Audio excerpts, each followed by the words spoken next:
Donc bonjour à toutes et à tous, merci d'être venus. Donc je m'appelle Hugo Divel, je suis actuellement en troisième année à l'ENSE Cube et aujourd'hui je vais vous présenter ce que j'ai réalisé pendant mon année de césure, donc le tour de l'Islande à pied. Donc ce tour de l'Islande à pied, voici le tracé. Donc je ne l'ai pas fait rapidement, ça m'a pris 84 jours et ça me tenait à cœur de le présenter à l'ENSE Cube parce que c'est en partie ici qu'est né ce projet et qu'est née aussi cette éthique environnementale que je porte aujourd'hui. Donc avant de parler de mon projet à moi, j'aimerais vous présenter un peu les prémices de ce projet, les origines. Donc ça c'est Mike Horn. Pour ceux qui me connaissent savent que je suis un grand fan de cet explorateur. Et il y a 4 ans, donc à peu près jour pour jour, j'ai fini un de ses ouvrages, donc Latitude Zéro, durant lequel il avait effectué une expédition en suivant l'équateur. Donc il avait parcouru, il avait traversé 3 océans, 3 continents tout seul, donc ça revient à peu près à 40 000 km en 17 mois. Et à la fin de cet ouvrage, vraiment, j'avais été choqué par l'aventure, en fait, la résilience portée par cet homme. Et donc, je m'étais intéressé, je m'étais posé la question, donc moi qui n'avais aucune expérience dans l'expédition, est-ce que je suis capable de faire ça? Peut-être pas comme lui, mais est-ce que je suis capable de faire une expédition à mon échelle? Et donc, j'achète un deuxième ouvrage de Mike Horn que j'ai dévoré en 2 semaines, son rêve sur la traversée de l'Antarctique. Et c'est vraiment à partir de ce moment-là, parce que j'étais un peu plus attiré par les pays froids, par les pays nordiques, que l'idée de partir en expédition en Islande est née. Donc j'avais pas vraiment d'expérience, j'en avais aucune en fait J'avais pas vraiment d'expérience dans le domaine des expéditions. Et donc j'ai commencé à me poser des questions sur le lieu, sur le temps, parce que j'étais étudiant. Donc si je faisais une année de césure, j'avais 6 mois devant moi. Donc j'étais restreint en termes de temps, mais j'étais aussi restreint en termes d'éthique parce que je voulais pas faire n'importe quoi. Je ne pouvais pas aller au Canada, je ne voulais pas aller au Groenland, en Antarctique, ça n'avait aucun sens. Il fallait que je prenne l'avion, si c'est pour flinguer mon bilan carbone en quelques mois, je ne voulais pas ça. Et donc j'ai décidé de partir en Islande parce qu'en termes de temps, en termes d'empreinte carbone, de bilan environnemental, si je me débrouillais bien, je pouvais réussir à faire une expédition là-bas tout en respectant les accords de Paris. Et ça me tenait à cœur. Donc ça, c'était vraiment la première idée de l'expédition. Ensuite, il y a eu l'idée aussi du financement. Comme je n'étais pas du tout habitué à l'expédition, j'ai dû acheter tout le matériel. Mais ce qui est important pour moi, c'était vraiment de m'autofinancer parce qu'en présentant ce projet, parce que l'idée à la base du projet, c'était d'écrire mon propre ouvrage d'aventure, c'était que je voulais qu'un maximum de personnes, peu importe leur milieu social, se retrouvent dans mon projet. Je n'avais pas envie que les gens pensent que parce que je venais d'un milieu social peut-être un peu plus élevé, que ma famille avait pu m'aider à tout financer. Donc, comme vous le verrez après, 80% de mon projet était financé grâce au levée de fonds que j'ai effectué 2 ans avant. Et donc, pour la petite histoire, je termine cet ouvrage de Mike Horn, je descends de ma chambre et je retrouve mon père dans le canapé. Et donc, je me dis, bon, je me lance, je commence à lui poser la question et je lui dis, et c'est réel, hein, je commence à lui dire, j'ai envie de faire ma propre expédition à pied et je vais faire le tour de l'Islande. Ce à quoi il répond de manière assez stoïque, ça marche fiston, en se grattant la tête, c'est assez véridique, mais du coup, à partir de ce moment-là, il y a quelques années, je l'ai dit une première fois, le lendemain, je l'ai dit à ma maman, à ma sœur, à mes amis. Et vu que je l'avais dit à plusieurs personnes, je devais le réaliser. Et c'est vraiment à partir de ce jour que le projet il est né. Ensuite, il s'est passé quelque chose d'assez un peu embêtant, il y a eu le Covid. Et pendant ces 2 années de flottement est né donc mon projet Agir en Islande, aventurier grenoblois à la recherche d'initiatives éco-responsables. Et donc ce projet, il allait consister en une expédition à pied autour de l'Islande, donc un tour de 2118 km. Mais le but, ce n'était pas seulement de partir et de marcher autour du pays. Ce qui me tenait à cœur, c'était de réaliser mon rêve de faire l'expédition, mais tout en essayant de respecter les accords de Paris. Donc les accords de Paris, en termes d'empreinte CO2, c'est rester sous la barre des 2 tonnes équivalentes de CO2 sur 1 an. Et donc ramener à mes 5 mois de voyage, ça faisait à peu près 833 kg de CO2.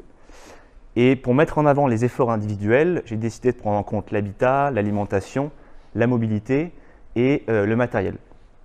Et donc ce projet est né, mais comme à la base du projet, ce qui me tenait à cœur, c'était d'écrire mon ouvrage d'aventure, mon récit d'aventurier, un peu comme le faisait Mike Horn, je voulais ajouter une petite touche en plus, et cette petite touche, elle concernait l'éthique environnementale, mais aussi ma passion pour la physique. Parce que je voulais m'essayer à l'exercice de la vulgarisation, parce que selon moi, c'est en comprenant le fonctionnement physique de tous ces processus naturels qui sont en Islande, que par suite on apprend à mieux la défendre et à mieux la préserver. Et donc ce projet est né. Donc je remercie d'ailleurs mon ami d'enfance Ulysse pour ce merveilleux logo qui est ici présent. Ce projet est né et on peut se poser la question maintenant comment faire pour respecter les accords de Paris, sur les 5 mois de l'expédition. Donc pour ça, dans un premier temps, j'ai dû sélectionner un certain matériel, donc j'avais une hiérarchie à respecter. Je me suis dit, ok, pour amortir mon empreinte carbone pour le matériel, il faut que je choisisse du matériel qui me dure longtemps. Donc il faut prendre de la qualité, je n'avais pas le choix. Mais dans la hiérarchie ensuite, ce que j'ai choisi, c'est d'essayer de prendre un matériel à maxima fabriqué en Europe et aussi à partir, si je le pouvais, de matériaux recyclés. Et donc je suis tombé sur cette boîte française qui s'appelle Lagoped. J'en porte le t-shirt aujourd'hui, ils ne sont pas là malheureusement. Cette boîte, elle est assez atypique parce que c'est l'une des premières en France qui a réussi à recentrer son activité en Europe, à fabriquer des produits outdoor vraiment quasiment non nocifs pour l'environnement et fait à partir de matières recyclées. Et ils m'ont soutenu durant le projet, ils ont tout de suite adhéré à l'idée et donc une bonne majorité de mon matériel outdoor comme la veste, le pantalon, la polaire, ils viennent de cette entreprise-là qui a vraiment compris un peu les enjeux qui sont face à nous, les enjeux climatiques et environnementaux. Ensuite, pour ce qui est de l'habitat, voici ma maison, donc pendant 84 jours. Donc ça, vous pouvez rapidement comprendre qu'en termes de consommation énergétique, j'étais quasiment nul. Et pour ce qui est de la mobilité, je me disais, bon voilà, à l'aller, j'ai pas vraiment le choix, je dois prendre l'avion, parce qu'à cette époque-là, pour aller en Islande, c'est quasiment prendre des risques mortels, c'est pas possible d'aller en Islande à cette époque-là, donc en avril en voilier. Et donc je m'étais dit, ok, on va essayer de partir d'Amsterdam, d'aller jusqu'en Islande en avion, et sur le retour, je me dois de revenir en voilier. Et j'ai eu de la chance parce qu'en naviguant sur un site qui s'appelle Sail the World, un peu comme le Blablacar des voiliers, j'ai pu trouver une annonce d'un retraité de 77 ans qui s'appelle Jean-Pierre et qui effectuait le retour Reykjavik jusqu'au nord de l'Écosse qui me permettait d'éviter de prendre l'avion. Et donc je n'ai pas pris l'avion sur le retour. Et enfin, pour ce qui est de l'alimentation, j'ai dû dire au revoir à la viande parce que la viande, ça consomme beaucoup d'énergie, ça émet beaucoup de pollution. Ce n'est pas l'objet de cette conférence. Et donc, je n'ai pas mangé de viande aussi pendant ces 5 mois. Et donc, c'est comme ça que, comme vous le verrez à la fin, j'ai pu respecter les accords de Paris comme je me l'étais fixé. Pour ce qui est de la partie autant financement et les partenaires, quand on a un matériel comme ça, on veut un matériel de qualité qui dure longtemps, il faut payer un peu plus cher. Et donc, 2 ans avant ce projet, j'ai dû lever énormément de fonds grâce à des organismes comme la Fondation Grenoble INP et aussi au département de l'Isère qui n'ont pas pu venir aujourd'hui. Et grâce aussi à toutes ces personnes, dont une bonne partie sont ici, qui ont participé à la campagne de crowdfunding que j'avais lancée. Et au total, c'était vraiment pour moi l'un des symboles de cette expédition. Je voulais vraiment m'auto-financer sur ce projet et j'ai réussi à financer 80% des dépenses totales du projet grâce à ces fonds-là, donc grâce à ces efforts que j'avais menés. Et c'est important parce que pour les prochains étudiants qui aimeraient, même des prochaines personnes qui voudraient se lancer dans des projets, il faut vraiment avoir en tête qu'on peut vraiment, quand on a une idée et quand on a vraiment la motivation, lever des fonds pour arriver à réaliser ses rêves. C'est là où je voulais en venir. Et donc maintenant, on a l'argent, on a le matériel, on a l'idée, mais on n'a pas l'entraînement, aucune expérience.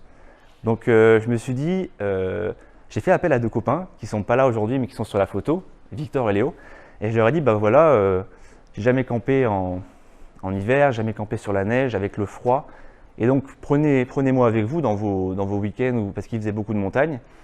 Et donc, on est partis tous les 3 dans le Dévoluy pour un premier campement, un premier bivouac hivernal à moins 10 degrés. Et donc, c'est assez drôle parce qu'au début, moi, je découvre ma tente, je l'avais achetée, je la monte, je vais mettre 2 heures pour la monter dans la nuit parce que j'ai aucune expérience, donc je galère. Et je me souviens de Léo et Victor qui me regardaient comme ça, un peu en mode désespéré. Et ils m'ont tout de suite aidé, donc ça, c'était assez cool.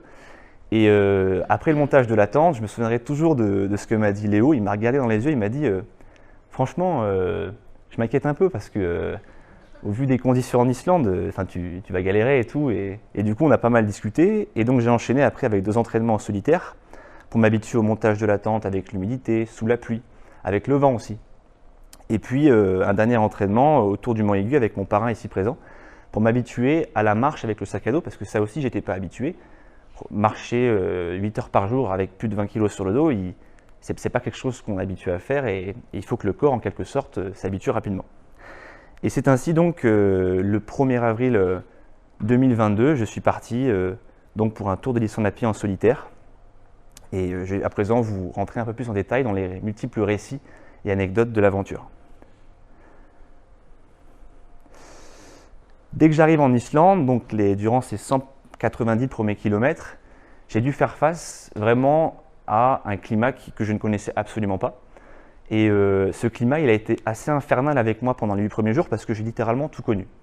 Donc à premier abord, quand on voit l'Islande, quand on arrive, ça choque parce qu'on est vraiment sur une terre volcanique. Quand on marche sur les routes, que ce soit à gauche, à droite, on trouve des roches basaltiques, des restes figés d'anciennes éruptions volcaniques, parce que l'Islande a été formée par une éruption volcanique. On trouve toujours ces mousses spongieuses vertes partout. Donc au début, on les trouve assez jolies, mais au bout de 5 jours, on en a un peu marre. Quand on marche dessus, on a souvent des rejets de soufre, donc c'est assez atypique comme paysage. Et j'ai beaucoup de chance parce que ça, c'est le premier jour, et comme vous pouvez le voir, il y a eu un temps assez clément, il faisait sec, il faisait chaud.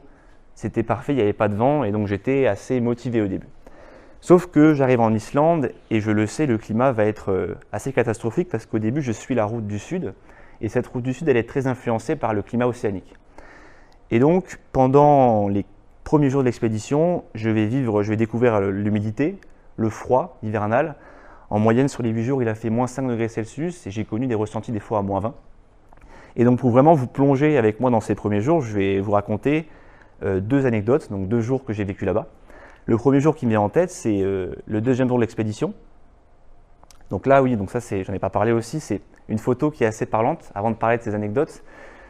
En fait, c'est une photo qui montre à quel point la météo en Islande, elle est variable, que ce soit spatialement, mais aussi temporellement. En gros, pour vous montrer un peu ce qui se passe, vous marchez sur une route pendant 5 km, il peut faire beau, un temps sec, vraiment pas de vent. Et puis les 5 km après, vous allez être sous la pluie, vous allez perdre 5 degrés. Il y a un dicton en Islande qui dit que si le temps ne vous plaît pas, attendez 5 minutes. Et ce n'est pas une blague, c'est une réalité. Et là, ce que vous pouvez voir sur la photo, c'est qu'en fait, moi, ici, au camping, j'étais vraiment sous un ciel clair. Et là-bas, vous pouvez voir les multiples rideaux de pluie. Et en Islande, c'était que ça.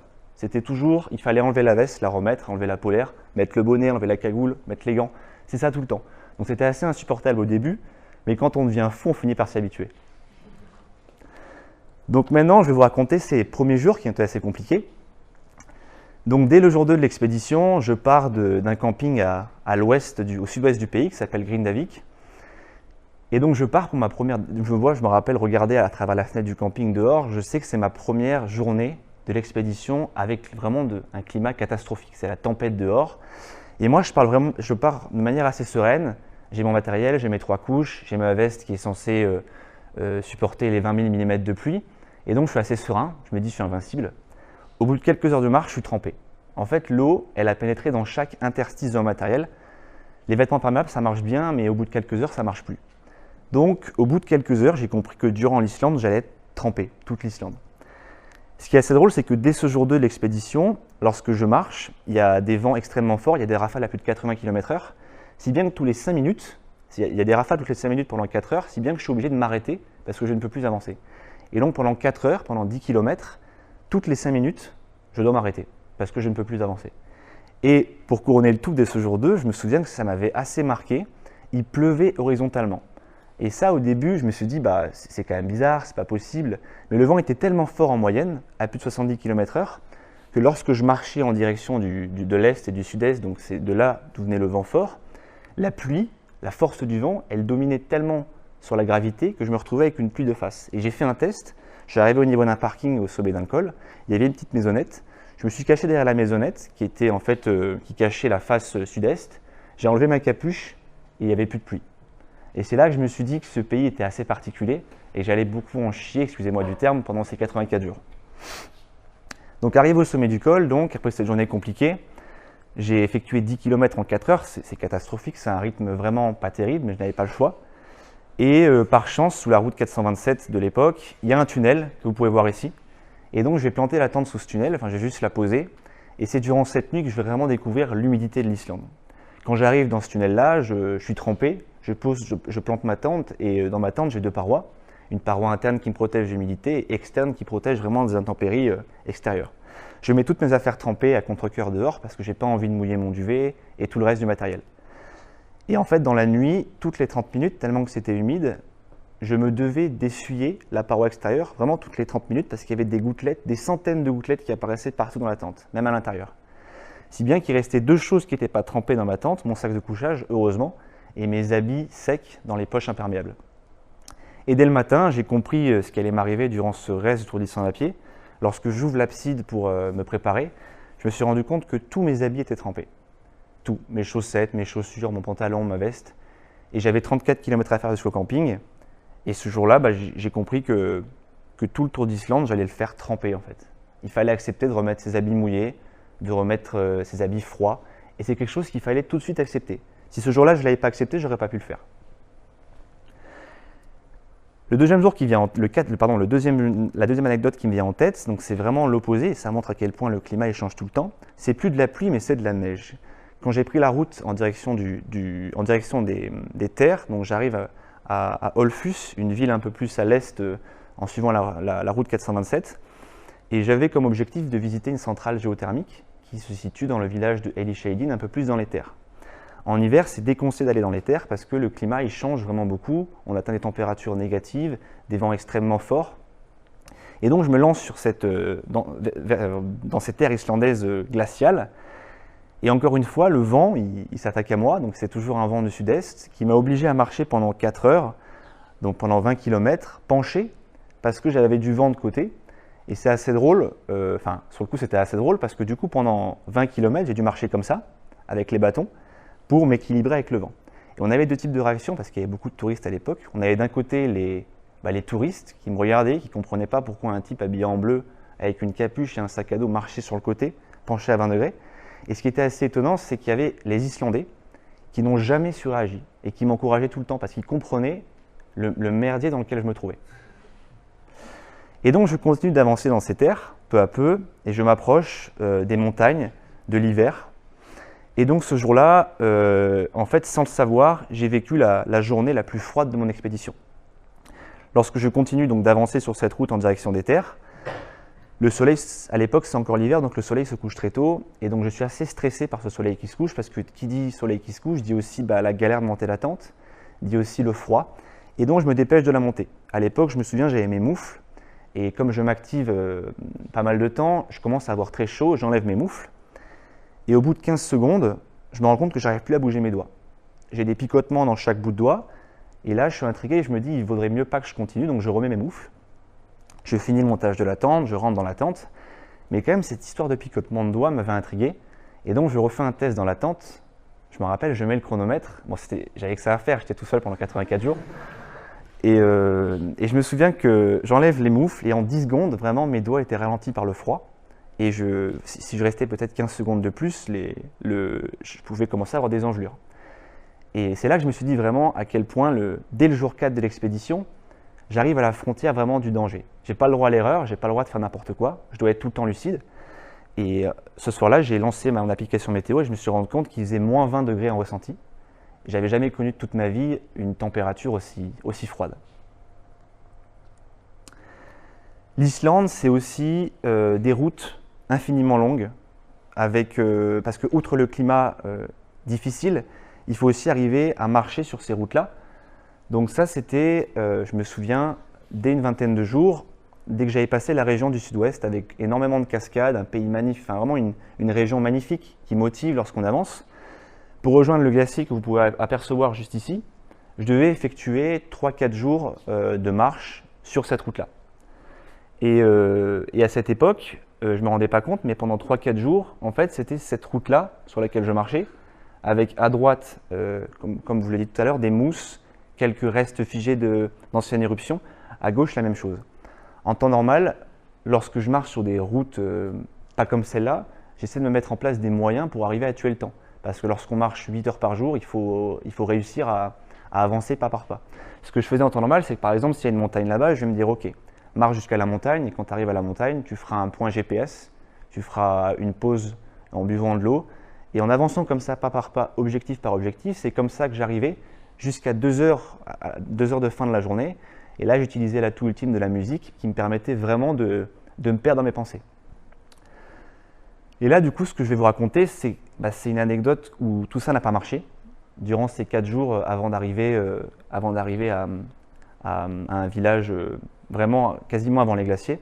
C'est le jour 28 de l'expédition qui m'a marqué parce que je suis devenu un peu fou en fait. Durant ce jour, donc là vous pouvez voir, la route n'a pas changé. Donc j'avais un peu avancé, j'avais pris une photo pour montrer à quel point ces routes étaient difficiles.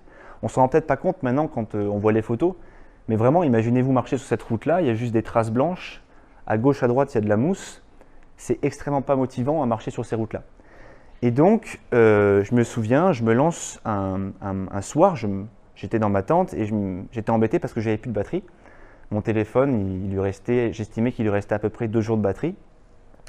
Et ça m'embêtait parce que je voulais toujours avoir de la batterie. Déjà, 1, pour faire des points GPS réguliers, parce que je n'étais pas à l'abri de me perdre. Et 2, pour aussi prévenir mes proches pour qu'ils soient rassurés. Et donc, je me dis qu'il me reste 2 jours de batterie et j'étais à 60 km du prochain village. Donc je me dis la chose suivante, autant faire 35 km demain, sans savoir que j'allais marcher là-dessus. Et je finirai par 24 km ou 25 km le jour d'après.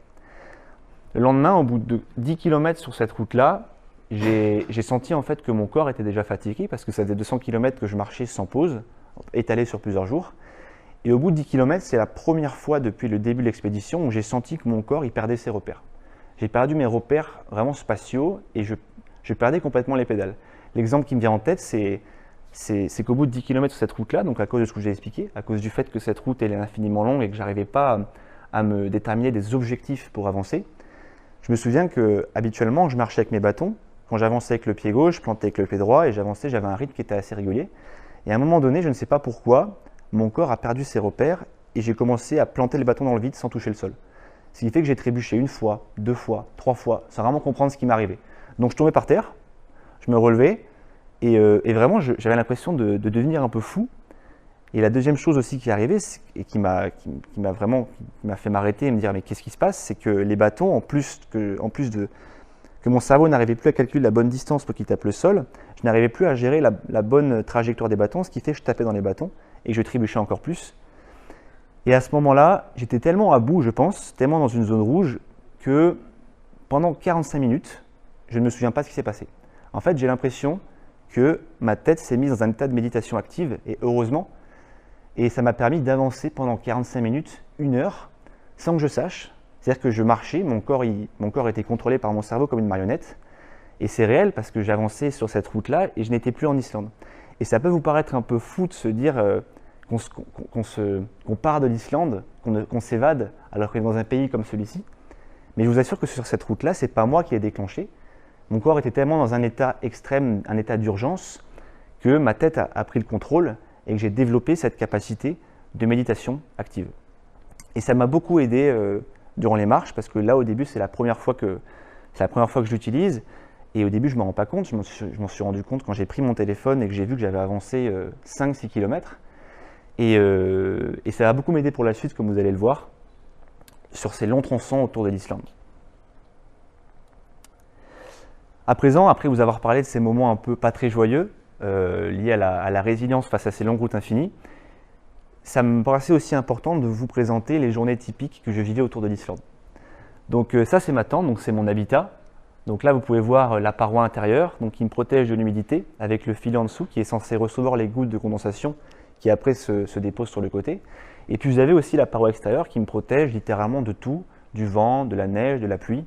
Donc le matin, en temps normal, qu'est-ce que je fais? Je me réveille, tous les matins je range le sac de couchage, le matelas, et en gros, toute la paroi que vous voyez ici, j'essaie de tout plier et tout ranger dans le sac pour me laisser de l'espace pour déjeuner. Pour ceux qui me connaissent, je ne suis pas du tout du matin, et en fait le but de cette expédition, c'était de prendre mon temps. Ce qu'on appelle le low travel, c'est vraiment voyager doucement, c'est pour être en phase vraiment avec la planète. Et du coup, le matin, je prenais 2-3 heures et je me laissais du temps parce que ce n'était pas le but de l'expédition d'aller vite. Je n'avais pas envie de faire un record, je n'avais pas les capacités physiques pour battre le record du monde de Tour d'Islande à pied et ce n'était pas le but. Et donc, le matin, je prenais le temps de soigner mes blessures, notamment les ampoules, d'écrire aussi pour mon futur livre. Et je prenais le même déjeuner pendant plus de 90 jours. Donc, ce n'est pas très appétissant, mais c'était réfléchi pour maximiser mes apports.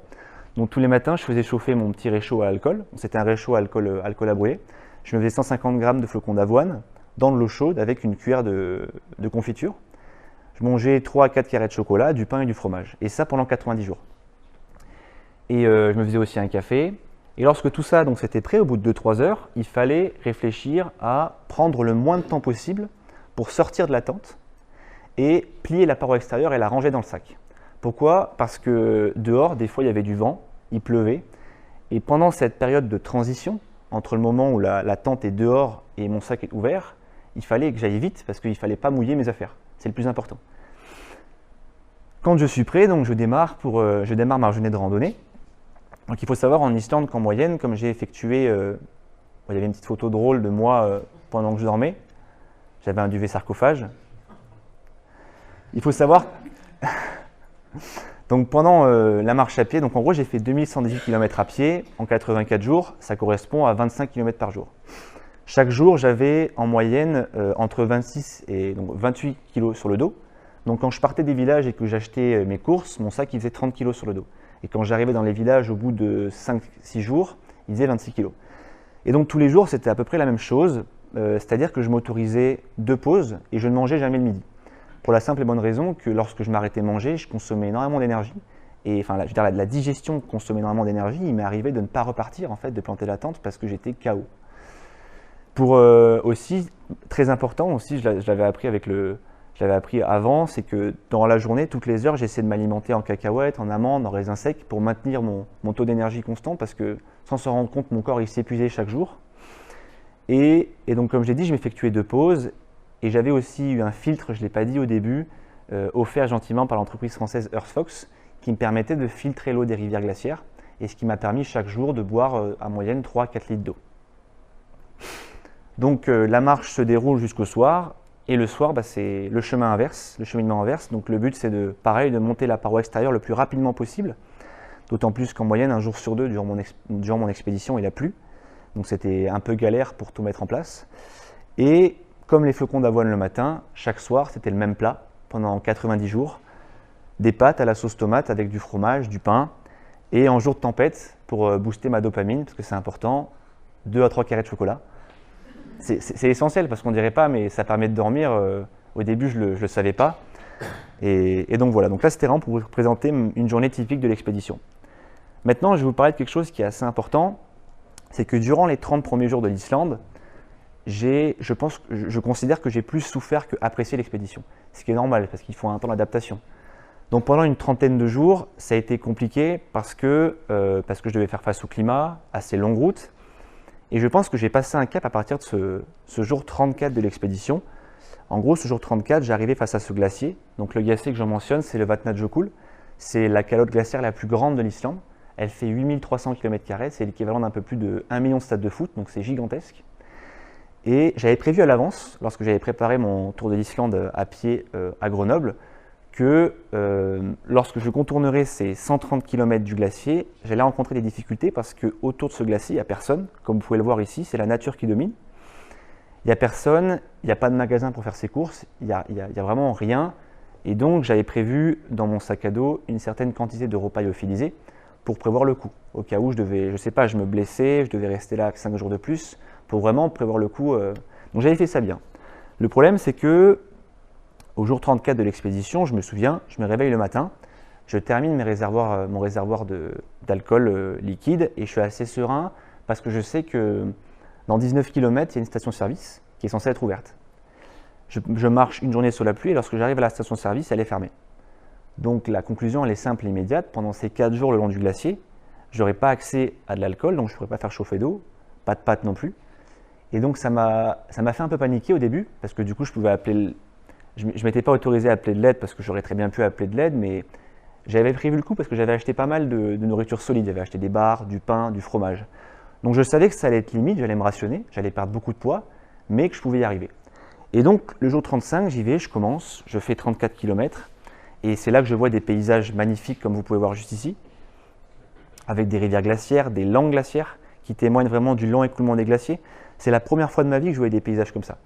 Et en ce sens, je pense que c'est cet endroit-là, même s'il s'associe à l'endroit où j'ai, je pense, le plus souffert, c'est un endroit des plus beaux de l'Islande. C'est celui que j'ai préféré. Et donc je démarre cette journée, je fais 34 km et j'arrive du coup face à cette lagune, l'une des plus belles de l'Islande. Elle est connue, elle s'appelle Jökulsárlón. C'est un lac qui est fait d'iceberg. Et j'ai la chance ce soir-là de planter ma tente face à ce lac d'iceberg. Je ne pense pas que j'avais le droit parce que les rangers en général ils tournent, il faut savoir que je n'ai pas été embêté. Et le problème c'est que du coup, moi je plante ma tente, je prends mon filtre à eau, je suis assez content, je me dis les lagunes c'est un lac d'iceberg, les icebergs c'est de l'eau douce, on va filtrer l'eau douce alors. Et en fait le problème c'est que la lagune elle est en contact avec l'eau de mer, ce qui fait que l'eau de mer elle avait migré jusqu'à la lagune et c'était de l'eau salée. Donc pendant 10 heures jusqu'au lendemain, j'ai pas pu boire d'eau. Donc déjà qu'il y avait le manque de fuel, la fatigue, j'ai pas pu boire d'eau. Donc l'enchaînement des difficultés, elle commençait un peu à être important. Et dans la nuit, il s'avère que le vent s'est levé, donc j'ai un peu payé mon bivouac d'exception. Et le vent, en fait, a déplacé tous les icebergs dans ma direction, si bien que dans la nuit, j'avais l'impression que j'allais tomber dans le lac. Parce qu'il y avait énormément de bruit. Les icebergs, ils se retournaient. Je me souviens, je m'étais réveillé à 2 h du matin et j'avais vu un iceberg de 4 mètres se retourner entièrement. Et donc, je ne dors pas de la nuit. Donc, je pars le matin, je suis fatigué, je prends la route. Et c'est ce jour 36 qui est assez mythique dans l'expédition parce que c'est là où j'ai passé un cap. Je prends la route, je suis fatigué, tous les kilomètres, je m'arrête parce que je suis vraiment épuisé. Je suis déshydraté en plus. Et là, je m'arrête sur un banc au bord de la route et il y avait quelques rangers, 3 rangers, donc les rangers, ceux qui s'occupent des parcs nationaux en Islande, qui s'occupaient de restaurer une voie, une piste pour les touristes, qui l'avaient un peu détériorée. Je me souviens à ce moment-là que je mange ma barre et un des rangers me regarde et il me dit bon courage, fais attention à toi. Donc je reprends la route, je ne me pose pas forcément de questions. Et j'arrive tant bien que mal à ce village de Kalfafell, donc village de fermiers. Donc c'est à quelques jours d'arriver à Hof, donc vraiment à la fin de ce contour du glacier de Vatnajökull. Et là, c'est toujours la même mission. Je me dis, il faut que je trouve absolument de l'alcool à brûler parce que j'ai besoin de pâtes, j'ai besoin d'énergie. J'avais déjà perdu 3-4 kilos. Je sentais que ça commençait à devenir un peu dangereux. Et donc j'arrive vers un fermier islandais et je lui demande, je lui parle en anglais, je lui dis bah voilà, je cherche de l'alcool à brûler. Et je ne suis pas resté longtemps parce que j'avais l'impression qu'il voulait soit me mettre un coup de pioche ou un coup de fusil.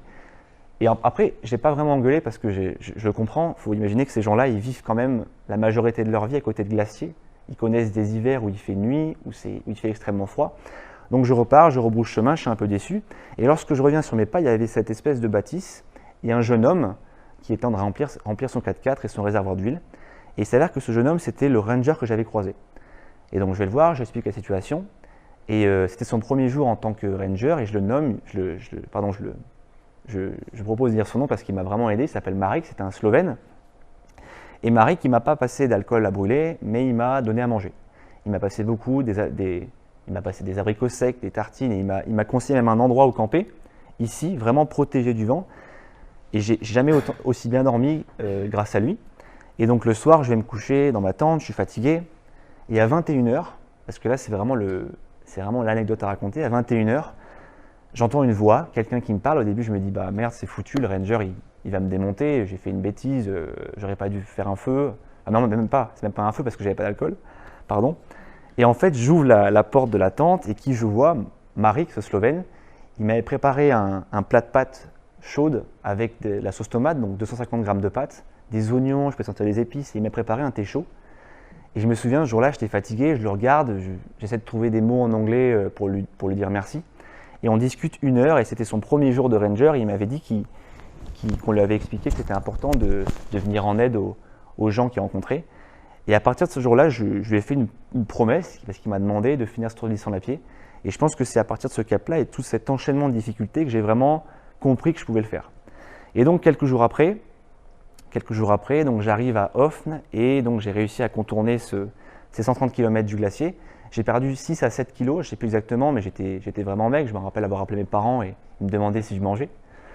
Et en fait, cette période, elle m'a beaucoup aidé parce qu'elle m'a appris à apprécier ce que j'ai appelé le confort dans l'inconfort. Au début, lorsqu'on se jette dans la nature, on n'est plus habitué à vivre avec de telles conditions extrêmes, à moins manger, à se rationner, à être plié dans la tente. Mais je pense que chez chacun, il existe un seuil, un moment où on arrive à retrouver cette habitude dans la nature. Et moi, il s'avère que je l'ai retrouvé donc, ce jour 36. Bon, j'ai eu un peu de chance parce que j'ai eu un coup du destin grâce à ce Slovène. Et ça m'a permis donc de retrouver ce confort-là, ça m'a permis de me réhabituer à tous ces constituants de la nature. Et l'exemple atypique, c'est les araignées. Parce qu'en Islande, je ne le savais pas au début, mais les terres volcaniques sont bourrées d'araignées. Et donc, quand je mettais à la première paroi au début, je ne me rendais pas compte parce que j'étais complètement protégé de l'extérieur. Sauf qu'au bout de 40 jours, j'en avais un peu marre parce que c'est une tente d'alpinisme. Et donc, durant les 40 premiers jours, il m'était impossible de dormir à plat dans la tente. Tous les soirs, je devais dormir en position fœtus. Au bout d'un moment, j'avais mal aux jambes, je n'arrivais pas à récupérer. Donc, je me suis dit, il y en a assez, il faut que je dorme à plat. Donc, j'ai enlevé la paroi intérieure et je dormais sur un tapis de sol, une bâche. Et comme vous pouvez voir sur la photo, j'étais en contact direct avec le sol. Et un matin, je me rappelle, c'est dans le nord de l'Islande, je me réveille et il y avait une trentaine d'araignées partout dans la tente. Donc il y en avait dans mon duvet, il y en avait dans le réchaud, dans mes affaires, vraiment même sur moi. Et je me souviens de ces araignées, ça m'avait marqué, elles avaient des petits boutons rouges de partout. À l'époque, je me dis, j'étais paniqué parce que je la regarde, je me dis quand même, c'est dangereux. Je n'avais pas fait mes recherches en avance, je me dis, s'il faut, elles ont du venin, enfin, on s'imagine des choses. J'avais aucune idée là-dessus. Donc je panique, je les chasse et vraiment, je sors de la tente, je me secoue, j'étais pas bien. Et ce qui est assez remarquable, c'est que grâce au fait d'avoir retrouvé le confort dans l'expédition, j'ai appris à vivre avec ces constituants de la nature. Je me suis rendu compte qu'au bout d'une vingtaine de jours, dès que je me levais le matin sur le matelas et je bougeais un petit peu, je n'avais rien à faire et tous ces insectes, les araignées, les larves, elles retournaient dans le sol. Et je n'avais pas besoin de les chasser parce qu'elles partaient toutes seules. Et j'ai trouvé ça assez remarquable, à quel point on pouvait s'habituer comme ça à ces détails de la nature. Et donc il me paraissait important d'en parler devant vous. C'est pour ça que j'ai mis que j'étais l'ami des araignées. Alors qu'avant, pour ceux qui me connaissent, quand j'étais petit, mes parents savaient que j'avais beaucoup de mal avec les criquets, les araignées. J'étais pas du tout un aventurier comme ça, un ami des araignées, quoi. Et donc suite à ce plaisir que j'ai retrouvé dans l'expédition, après ce long périple le long du glacier, j'ai commencé à apprécier l'expédition. Et là, j'ai vraiment apprécié. C'est-à-dire que au jour le jour, j'ai l'impression que chacune des douleurs physiques et mentales qui m'affectaient, elle m'affectait de moins en moins. Dès qu'il pleuvait, dès qu'il y avait de l'humidité, même des gouttes de condensation qui me tombaient dessus, des vents de face, je m'en foutais de tout en fait. Et c'est assez impressionnant, c'est qu'en fait, c'est comme si jusqu'au bout de l'Islande, chacune des difficultés devenait de moins en moins importante. Et ce qui est assez aussi intéressant, c'est que ce qui m'a plu dans cette expédition, ce sont des choses extrêmement simples, manger, dormir, être protégé de la pluie dans la tente, par exemple quand il y avait des tempêtes, comme vous pouvez voir ici. J'aimais bien juste m'asseoir sous ma tente quand il y avait des tempêtes et me dire je suis sécurisé, je suis protégé et j'ai monté ma tente, je suis content, je ne crains rien. Ensuite, il y avait des petits plaisirs un peu particuliers, comme par exemple, vous pouvez voir ici, c'est snoodar. Donc c'est une spécialité islandaise et à chaque fois que j'arrivais dans les villages en Islande, tous les 7-8 jours, je me faisais ce petit plaisir de ces gâteaux-là. En fait, je m'enfilais le paquet parce que je manquais énormément d'énergie. Et donc, c'est vraiment des spécialités que j'ai adorées et qui m'ont marqué en Islande. Alors, je vais juste vérifier. Et dans ces plaisirs, donc dans cet assemblage de choses simples, il y avait aussi cette transition qui s'est faite entre l'avant-glacier et l'après-glacier dans la mise en place des journées. Avant, lorsque j'avançais, au tout début, il faut vous imaginer, on fait 25 km, on est content, mais on se dit, il me reste 1800 km, donc j'avance pas, c'est nul. Et à partir du glacier, j'arrivais à vraiment raisonner jour par jour, et chaque jour est devenu une victoire. Tous les 25 km, j'étais content le soir de monter ma tente, de me dire, je vais me plonger dans ma tente, je vais être au chaud, je vais récupérer, et demain je repartirai, et puis dans quelques jours, j'arriverai à la prochaine cascade, à la prochaine forêt. Bientôt, j'arrive dans les fjords de l'Ouest. Et c'est vraiment cette transition qui m'a permis d'avancer jour à jour. Et je pense que c'est arrivé, ça aussi, avec vraiment l'arrivée du confort dans l'expédition. Le bonheur dans l'expédition, c'est aussi tous ces paysages magnifiques que j'ai rencontrés sur mon trajet. Donc il y a déjà eu la région sud-ouest du pays avec ses nombreuses cascades. Donc là, c'est la cascade Skogafoss. J'avais pris une photo avec les gens pour que vous puissiez vous rendre compte vraiment de la taille de cette chute. C'est impressionnant. Elle fait à plus de 70 mètres, je crois. Et c'est une de mes cascades préférées. J'ai campé 2 jours là-bas, je suis resté un jour de plus parce que je n'arrivais pas à m'en détacher. Il y a eu aussi les fjords de l'Ouest qui m'ont marqué parce que j'avais l'impression, lorsque je regardais ces paysages, que quelqu'un avait pris une salière, avait mis du sable noir dedans et avait versé, vraiment créé ces montagnes. C'est assez impressionnant. Je ne sais pas si vous pouvez voir ici, on peut voir des rennes. Donc je suis désolé de vous dire ça, mais les rennes comme le bœuf et les sodas, ça a été importé en Islande. Mais c'était quand même sympa de voir ces rennes parce que c'est des espèces qui, même si elles étaient importées, elles se sont habituées à vivre dans ces régions au climat extrême. Donc là aussi, pour la petite histoire, pour vous rappeler que le climat il est très variable en Islande, entre cette photo-là et cette photo-là, il y a 2 heures. Et donc, ce n'est pas la même montagne, mais je me rappelle que durant dans la même journée, j'avais vécu un climat à 5 degrés. Et là, il faisait -5, il avait neigé. Et c'était quasiment au même endroit. Il y a eu aussi les fjords de l'Ouest. Donc les fjords de l'Ouest, c'est pour moi un condensé d'Islande parce qu'on y retrouve l'océan, la montagne, on y retrouve les volcans. Et c'est une région magnifique qui a été très compliquée, mais c'est pour moi l'une des plus belles, où j'ai réalisé mes plus belles photos et qui m'a rendu plus heureux. C'est-à-dire que tous les soirs, lorsque je plantais ma tente, je réfléchissais à chaque fois à la meilleure vue à la meilleure photo à prendre pour garder en tête vraiment ces panoramas, ces cercles multiples et ces montagnes en fait qui se dessinaient un peu en doigts. Il faut savoir qu'un fjord, ça a été formé par la fonte de la glace qui a peu à peu érodé les montagnes. Et c'est vraiment une région magnifique qui m'a beaucoup apporté dans la fin de l'expédition. Et donc, comme le bonheur aussi, c'est les animaux. Donc ça peut vous paraître assez anodin, des vaches, des agneaux et des chevaux. Mais en Islande, les animaux, ils sont extrêmement curieux. Et durant ma marche, chaque jour, ces animaux, ils me suivaient. Et si je devais parler d'une seule espèce, ce serait ces chevaux, parce qu'au début, lorsque je marchais, je me rendais compte qu'il y a beaucoup de chevaux en Islande. Les chevaux me suivaient. Ils me suivaient par groupe de 10, 15, des fois 20. Et donc un jour, je me suis dit, je vais quand même aller les voir. Au début, j'hésitais pas trop parce qu'il y avait les fermiers islandais. Et vu ma première interaction avec le fermier islandais, j'avais pas envie de mourir. Et donc, un jour, je m'approche des chevaux. Et il y en a un qui s'approche, qui tend sa tête comme ça. Je fais une caresse. Et les 15 chevaux ont sauté sur le cheval et ils se battaient pour les caresses. Et ça paraît assez bête, une histoire un peu cucu. Mais vous vous rendez pas compte que quand on vit seul en Islande, cette simple caresse, cette simple interaction, ça apporte beaucoup. Et c'est ça qui me permet d'avancer aussi. Et je pense que sans ces chevaux, sans cette vache qui me regardait et qui après a failli mettre un coup de tête quand même, parce que je n'avais pas passé à manger, sans ces animaux-là, le Tour d'Islande aurait été beaucoup plus difficile à faire. Ensuite, il y a aussi ces oiseaux, ces multiples oiseaux qui m'ont suivi durant le Tour d'Islande. Eux aussi, s'ils n'étaient pas là, j'aurais eu beaucoup de difficultés à avancer. Et si je devais parler d'une seule espèce, c'est la stane arctique. Je vais vous expliquer pourquoi. C'est le premier oiseau que j'ai rencontré en Islande.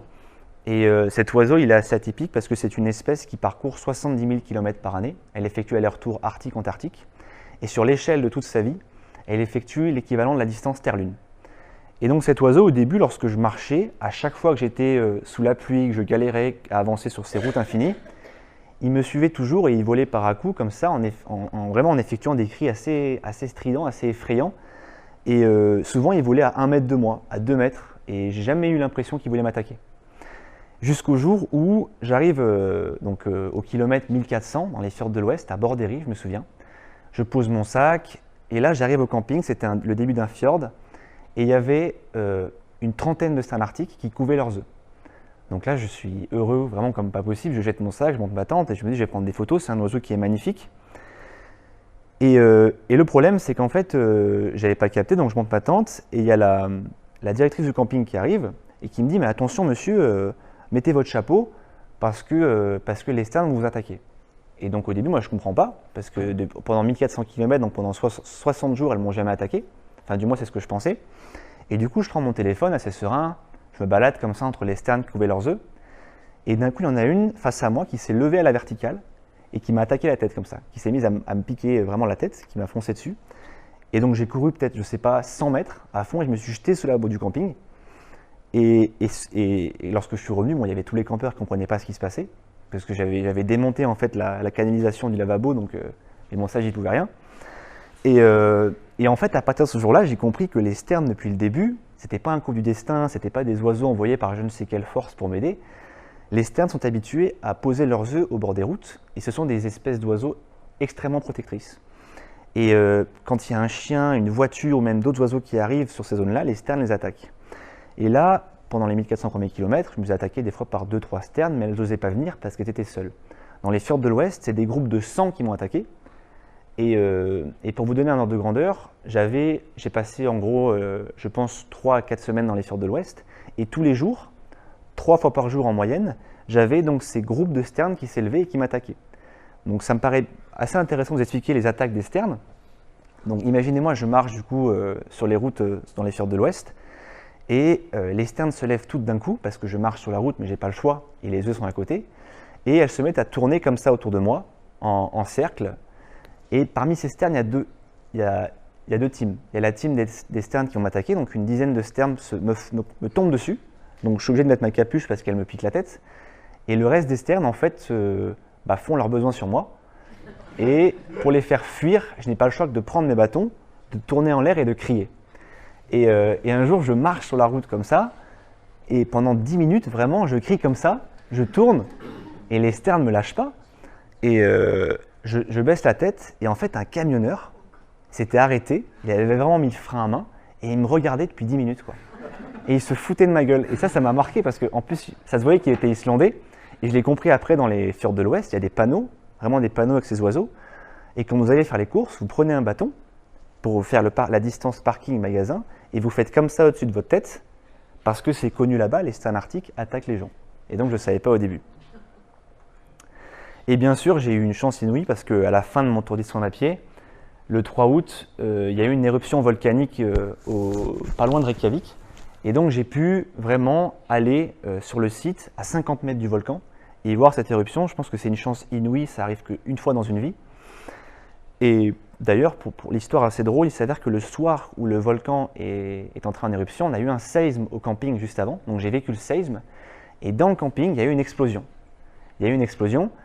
Et du coup, tout le monde se lève. Je me souviens des Américaines qui étaient là en mode we have to move, hurry, hurry, s'exciter. Elles démontaient leur tente, il y avait un feu vraiment dans le camping.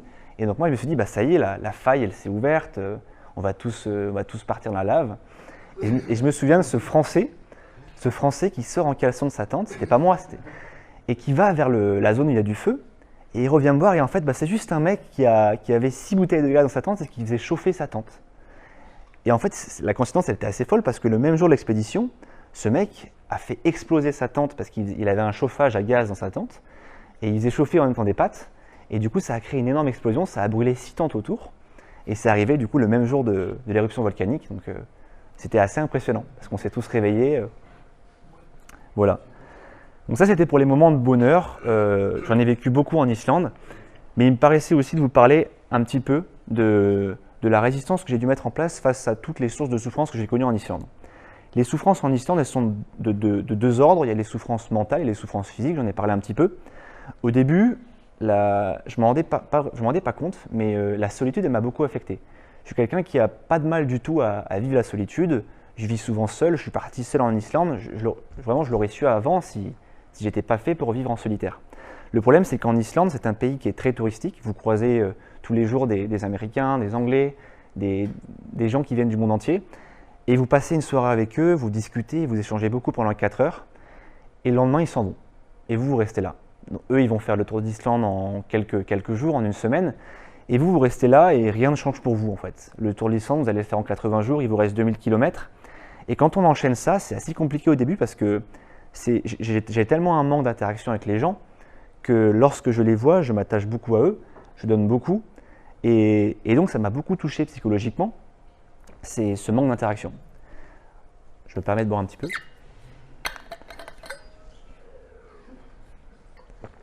La résistance, elle a aussi été physique. Donc quand je suis parti en Islande, j'avais assez mal prévu le coup, je m'étais mal entraîné pour les ampoules. Et en gros, pendant 350 km de Grindavik où je suis parti jusqu'à Vik, pendant 3 semaines, donc, j'ai eu des ampoules et il m'était impossible de les soigner avec les fausses peaux. Donc les fausses peaux, c'est fait pour régénérer les peaux des ampoules, tout simplement parce que c'est humide en Islande. Et donc les peaux, elles ne tenaient pas. Et donc au bout de 3 semaines, je m'arrête à Vik parce que j'arrive plus à marcher. J'avais des ampoules qui étaient apparues sur tous les contours de mon pied. Et j'avais même des ampoules sur les ampoules. J'ai jamais vu ça. Et j'ai dû réfléchir et je me souviens qu'à l'époque, on discutait beaucoup avec mes parents, on cherchait sur les forums, on se disait mais comment on peut faire pour trouver un moyen?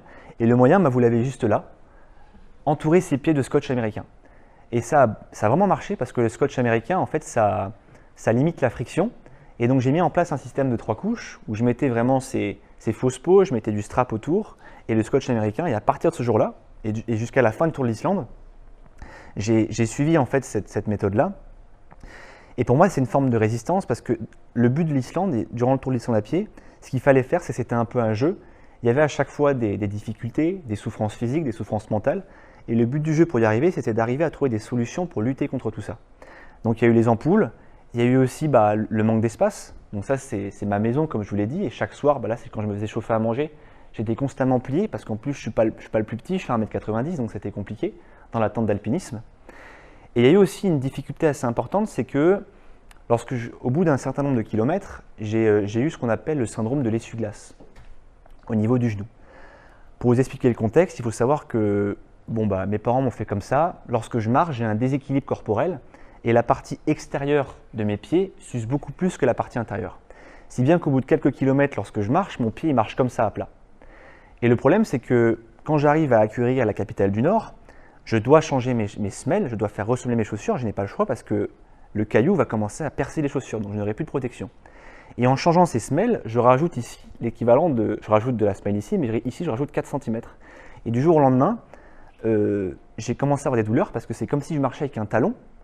Et donc j'ai eu des douleurs au niveau du genou, si bien qu'au bout de 4 jours, je n'arrivais plus à marcher. Et donc j'ai dû m'arrêter à Blonduos, pendant donc une ville dans le nord, pendant près de 5 jours parce que vraiment j'avais des douleurs au genou et je ne savais pas d'où ça venait. Et quand je parle de chercher une solution et de résister face à la souffrance, c'est que durant une semaine, j'ai cherché vraiment la solution à ce mal. Je ne comprenais pas ce qui se passait. Parce que pendant 1400 km, j'avais eu aucune douleur au genou. Donc je me dis, c'est pas possible, ça ne peut pas subvenir comme ça d'un coup. Alors je me disais, c'est peut-être parce que j'ai changé de terrain, je suis passé du goudron au sentier. Peut-être parce que quand je marche, j'incline un peu moins mon corps vers l'avant, je marche de manière moins intense. Et en fait, c'était pas ça parce que j'ai essayé de marcher plus vite, j'ai essayé de marcher sur le goudron. Et vraiment, le problème, c'était ces semelles. Et je m'en suis rendu compte, encore une fois, j'ai eu un coup du destin grâce à un kiné américain, un touriste qui passait 2 mois en Islande. Et je me souviens, on discute, et le mec me dit qu'il est kiné. Et donc là, je perds pas de temps, je me mets vraiment en caleçon devant lui. Et je lui dis s'il vous plaît, examinez-moi, parce que là, c'est galère, je ne comprends pas ce qui me passe. Et donc lui, il m'a vraiment touché un peu les genoux. Et il m'a dit direct, ce que tu as, c'est vraiment donc, le syndrome du TFL, donc c'est l'inflation de la bande iliotibiale. Et il m'a dit mot pour mot, ne t'inquiète pas, tu peux continuer à marcher, il n'y a pas de souci.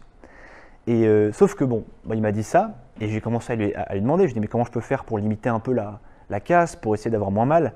Il m'a dit bah, si avant, comme tu me l'as expliqué, tu avais un déséquilibre du pied, essaie de le retrouver. Et donc j'ai pris mon couteau et j'ai taillé un bout de chaussure. Donc j'ai enlevé un bout de chaussure ici pour retrouver des équilibres. Et il s'avère qu'au bout de 3 jours, je n'avais plus mal. Et donc ça montre vraiment que vraiment l'expédition en Islande, c'était pas seulement marcher, c'était constamment réfléchir à trouver des solutions pour lutter contre ces multiples souffrances. Et l'Islande, ça m'a permis aussi de comprendre à quel point le corps humain, il est capable de pousser dans ses retranchements, grâce au mental.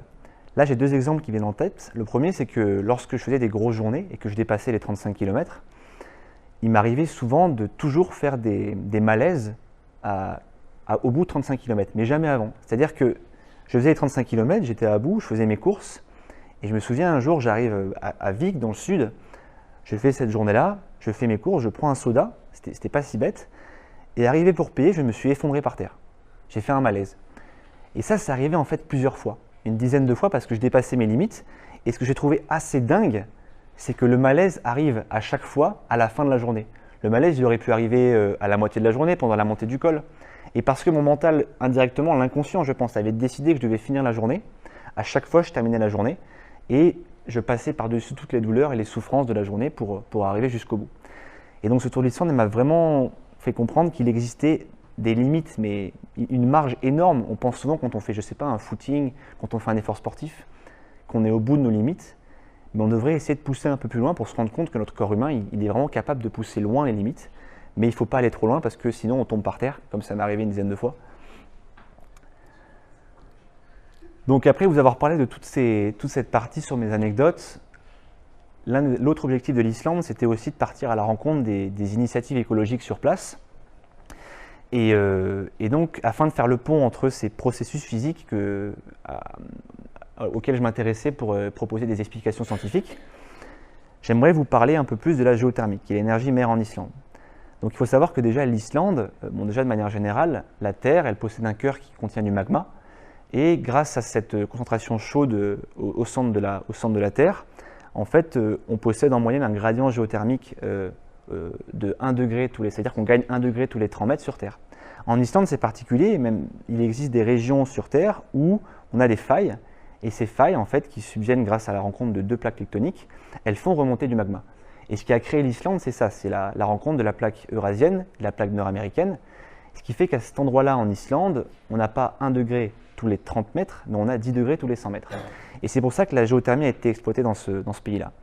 Donc la géothermie, qu'est-ce que c'est? C'est l'exploitation de la chaleur de ce magma, de ces roches basaltiques en profondeur, pour créer de l'électricité. Et donc je vais essayer de vous expliquer rapidement le fonctionnement.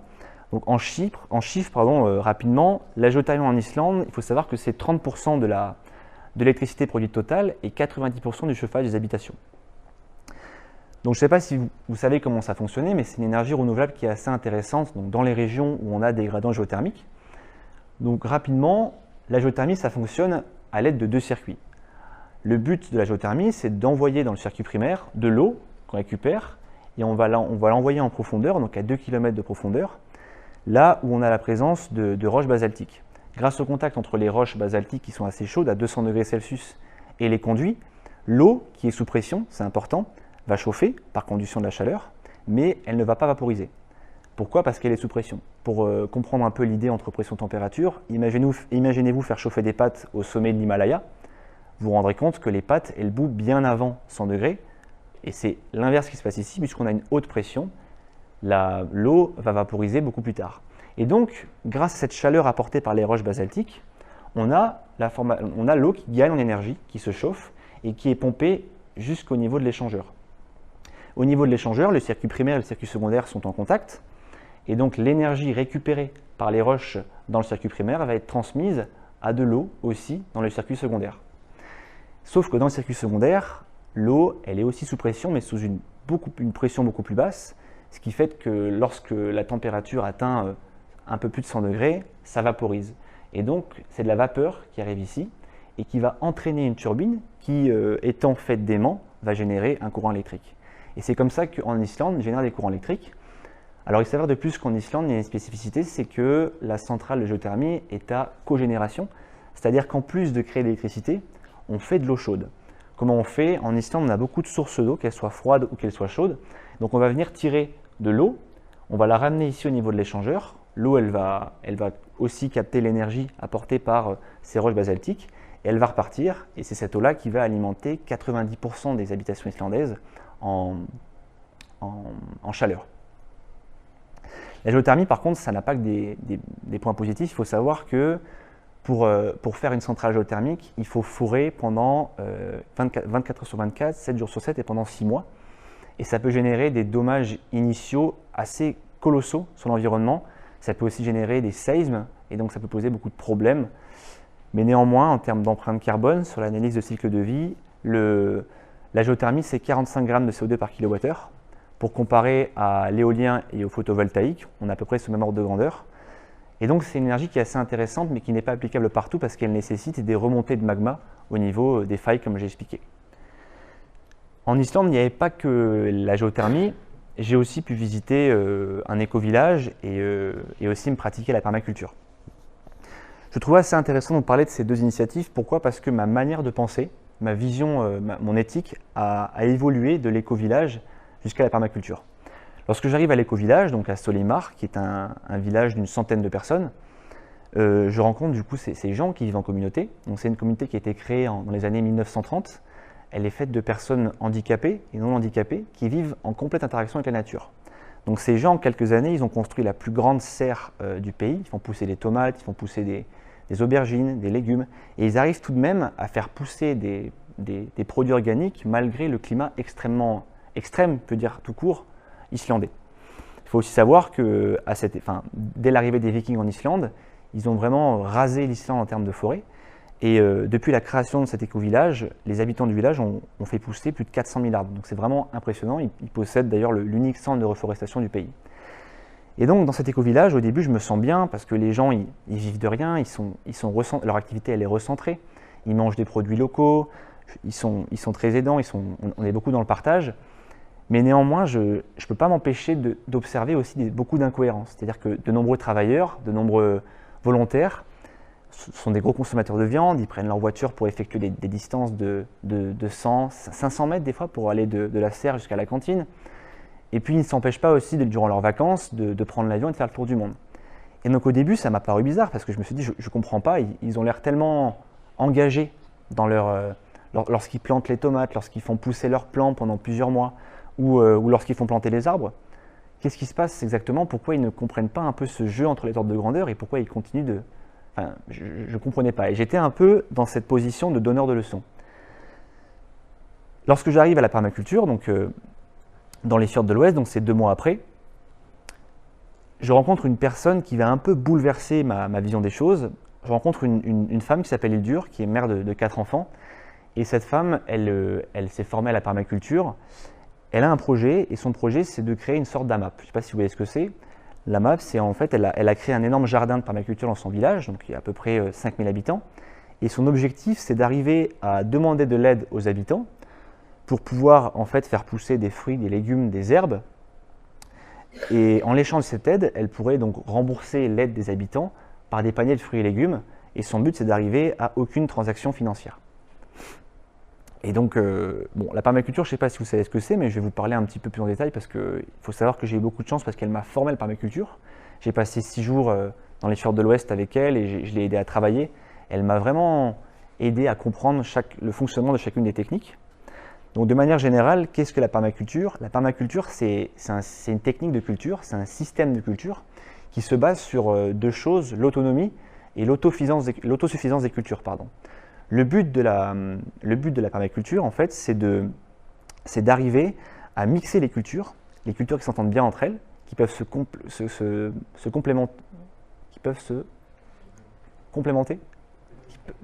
complémenter en apport, pour en fait ne pas toucher à ces cultures et les laisser grandir entre elles. Et donc dans les nombreuses techniques utilisées, on a par exemple ce que vous pouvez voir ici, le terrassement des cultures. En fait, le terrassement des cultures, il est utilisé pour éviter que les cultures se fassent complètement défoncer lors du ruissellement des pluies. Vous pouvez voir aussi qu'elle est utilisée souvent de la laine de mouton à droite, mais aussi de la paille. La paille et la laine de mouton, c'est assez exceptionnel parce que des fois en Islande, pendant 2 mois, il ne pleut pas. Et je me rappelle quand je suis arrivé en Islande, elle m'a dit « mets ton doigt dans la terre » et ça fait 2 mois qu'il n'a pas plu. Et la terre était extrêmement humide.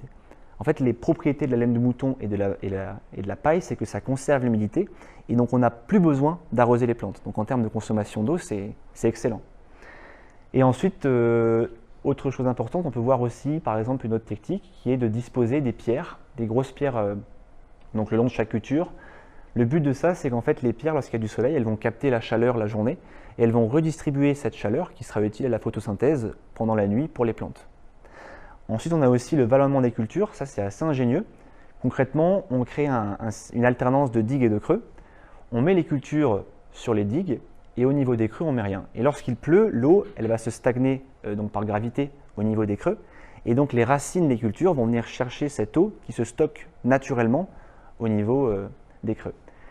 Et ce qui est assez remarquable chez cette femme que j'ai rencontrée, Hildur, cette mère de famille, c'est que la permaculture, elle applique bien au-delà du jardin. En fait, pour elle, la permaculture, c'est une manière de vivre, et c'est ce que j'ai compris.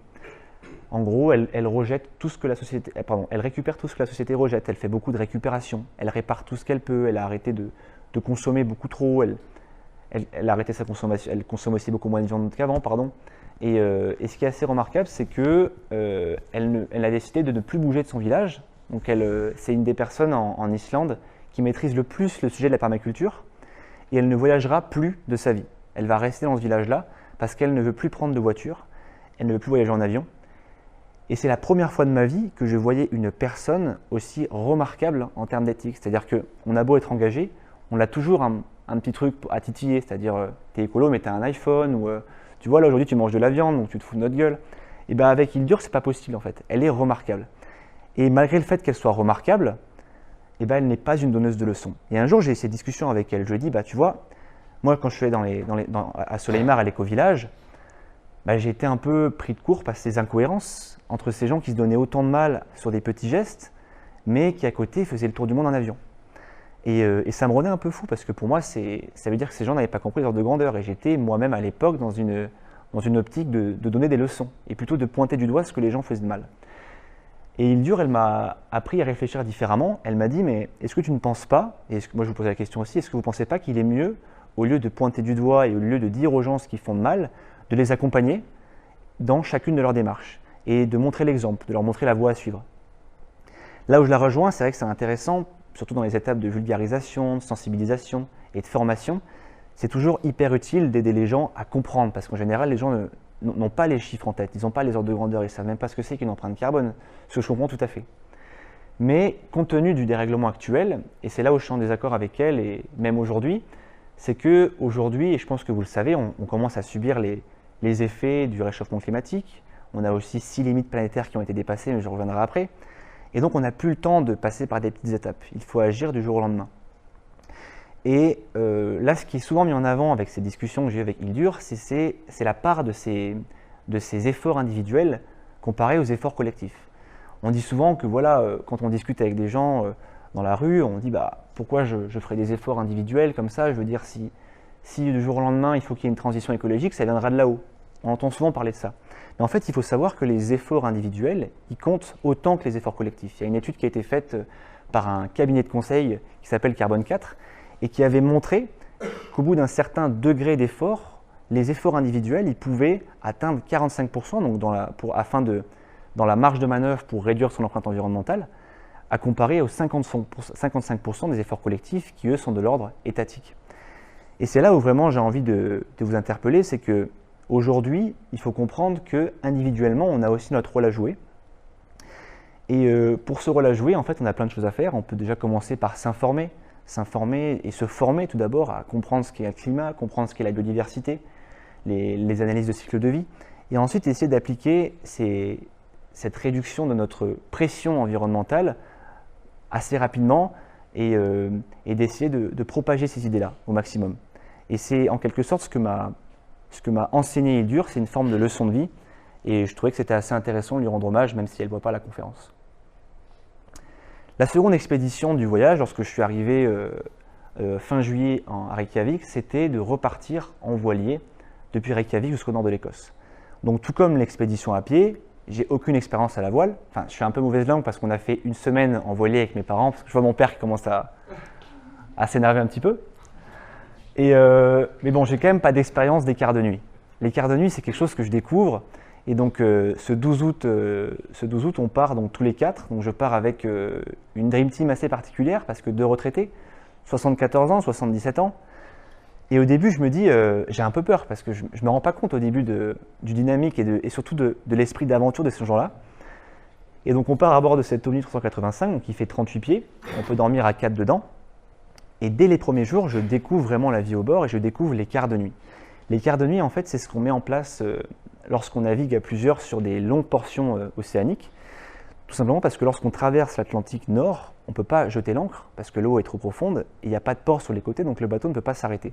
Donc si on n'a pas envie de dériver et si on veut continuer à avancer sur l'océan Atlantique, on est obligé de faire des roulements et d'enchaîner en fait nos passages sur le bateau pour prendre les commandes du bateau et continuer à suivre le bon cap. Et je me souviens de ce premier quart de nuit que j'ai vécu. Donc c'était quand on partait des îles Westman, c'est des îles qui sont au sud de l'Islande, et qu'on allait en direction des îles Féroé. On avait 4 à 5 jours de navigation et vient mon tour de faire le quart de nuit. Donc il ne m'avait pas du tout expliqué comment faire. Enfin, je ne comprenais pas trop quand il me disait tu vas prendre les commandes du bateau. Moi, je ne vais pas prendre les commandes du bateau. Je veux dire, je peux hisser une voile, je peux faire des trucs comme ça. Mais du coup, je me réveille à 3h55 du matin. Il fait nuit dehors, il fait moins 5 degrés. Je m'habille, tout ça, je vais dehors. Et Jean-Pierre, du coup, à l'époque, me dit mets-toi derrière le bateau. Il me dit tu suis ce cap-là. Et si tu vois que la girouette bouge un peu et que le vent change, tu m'appelles et on fait une manœuvre. Il descend et je me retrouve tout seul sur voilier, en plein milieu de l'Atlantique Nord. Il est 4h du matin, je me souviens qu'il faisait nuit, il n'y avait rien, il n'y avait pas de terre, la mer était assez calme, on avançait à 7 nœuds. Et là, je me suis dit, ça fait peur quand même. Ça fait peur parce que ce que j'avais connu en Islande, c'était différent. Parce qu'en Islande, en quelque sorte, je maîtrisais mon destin. C'est moi qui marchais, c'est moi qui décidais de mon rythme. Si je faisais une bêtise, je pouvais la rattraper. Là, je ne peux rien rattraper du tout. Et je me souviens que Jean-Pierre remonte, il m'avait fait chauffer une petite soupe. Très gentil Jean-Pierre. Et il remonte et tout, il me regarde comme ça, il voyait que j'étais inquiet. Parce que vraiment, j'étais inquiet, j'avais froid, j'étais fatigué, c'était la première fois. Il me regarde et il me regarde dans les yeux, il me dit mot pour mot, tu sais que là, on est les 4 personnes qui peuvent, on est 4, s'il y a une manœuvre à faire, on n'est que 4, sachant qu'il y en a 2 qui dorment, on est tous les 2. Et comme tu n'as pas d'expérience, en fait, s'il y a une manœuvre à faire et s'il y a une bêtise, s'il y a un problème sur le bateau, je suis le seul à pouvoir agir. Et il me dit ça, moi je dis, qu'est-ce qu'il fait quoi? Il voit bien que je ne suis pas bien.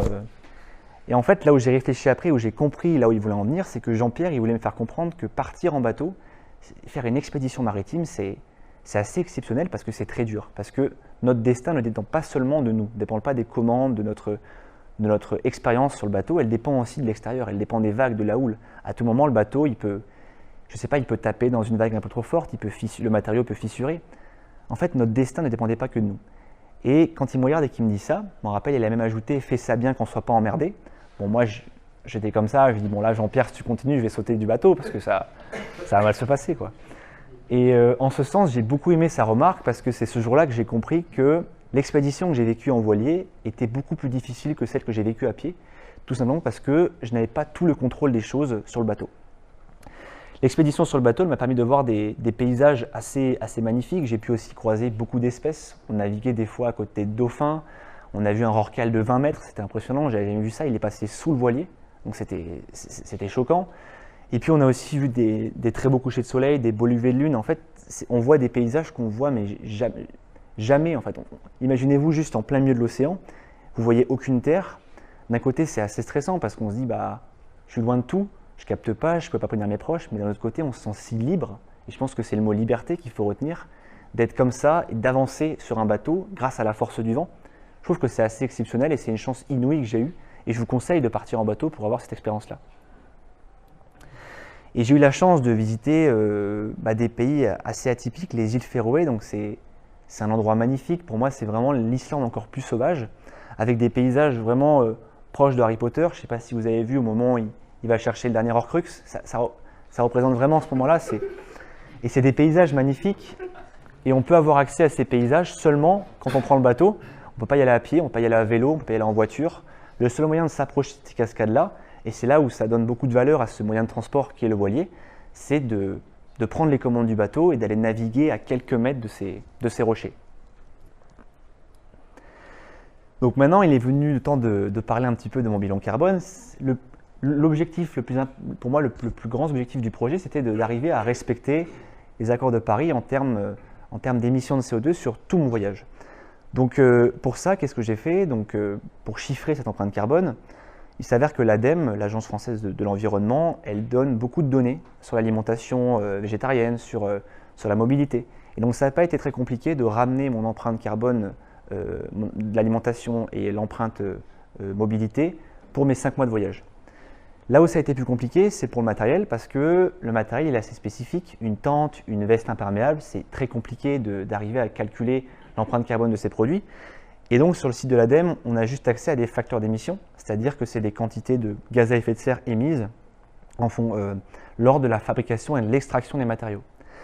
Et donc après quelques hypothèses, en prenant en compte la durabilité des matériaux, parce que c'est important aussi, on peut calculer l'empreinte d'une veste. Je ne sais pas, par exemple, une veste millée, elle va faire 60 kg de CO2 sur toute sa durée de vie, mais si on la garde 10 ans, si on veut rapporter à chaque année, il faut prendre en compte aussi cet amortissement.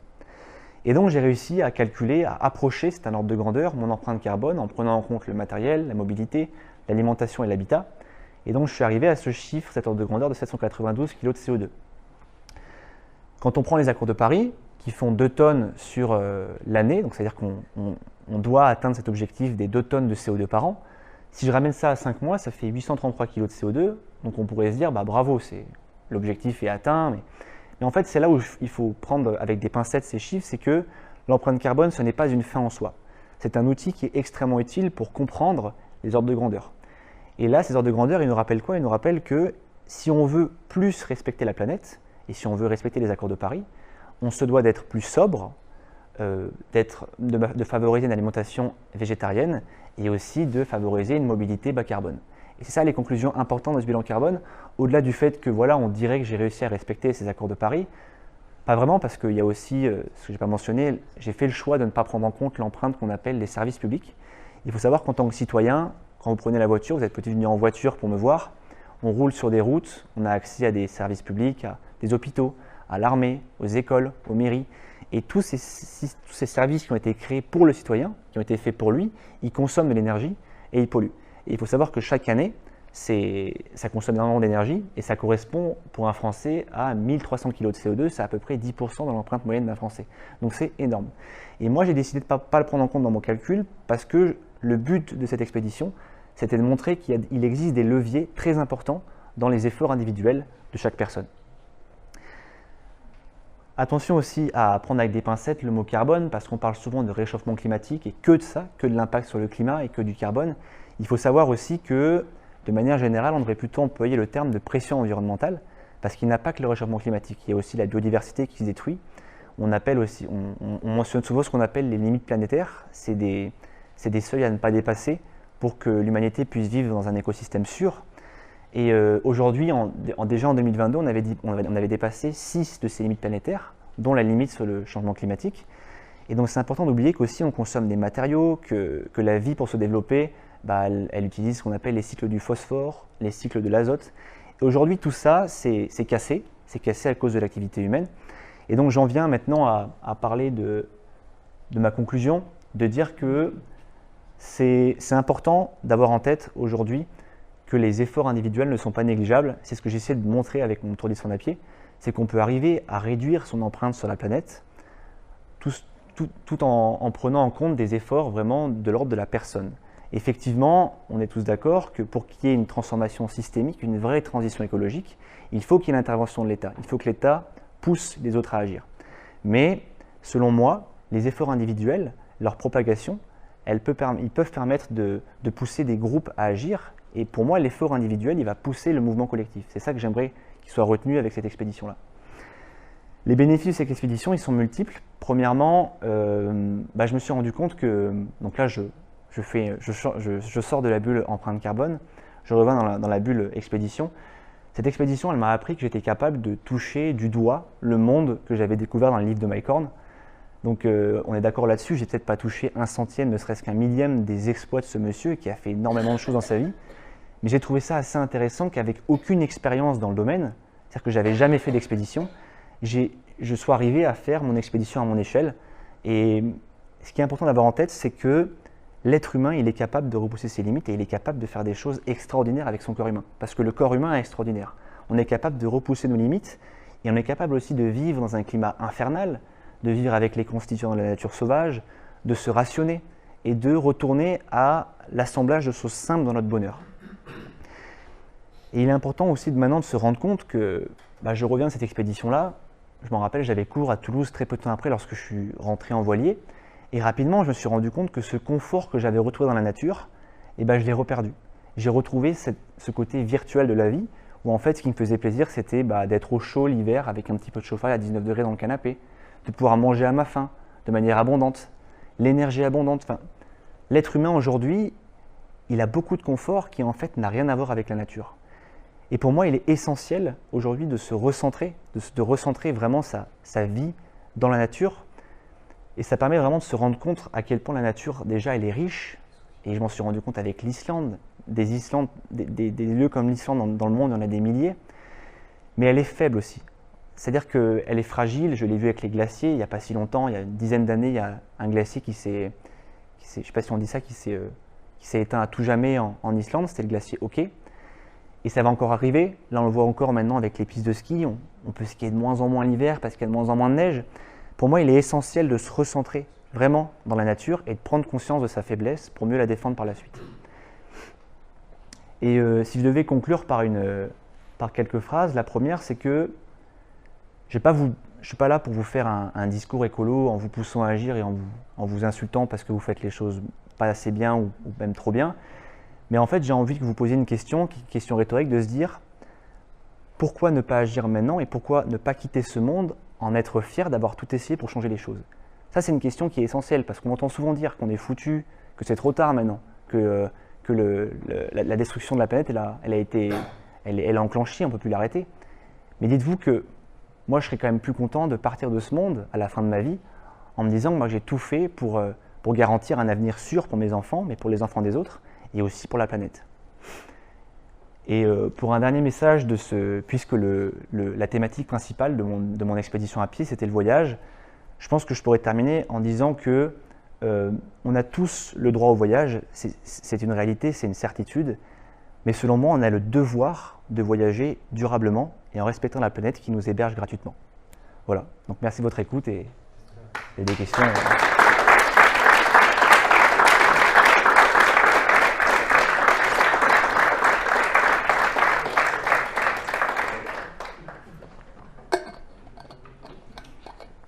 Vous avez des questions?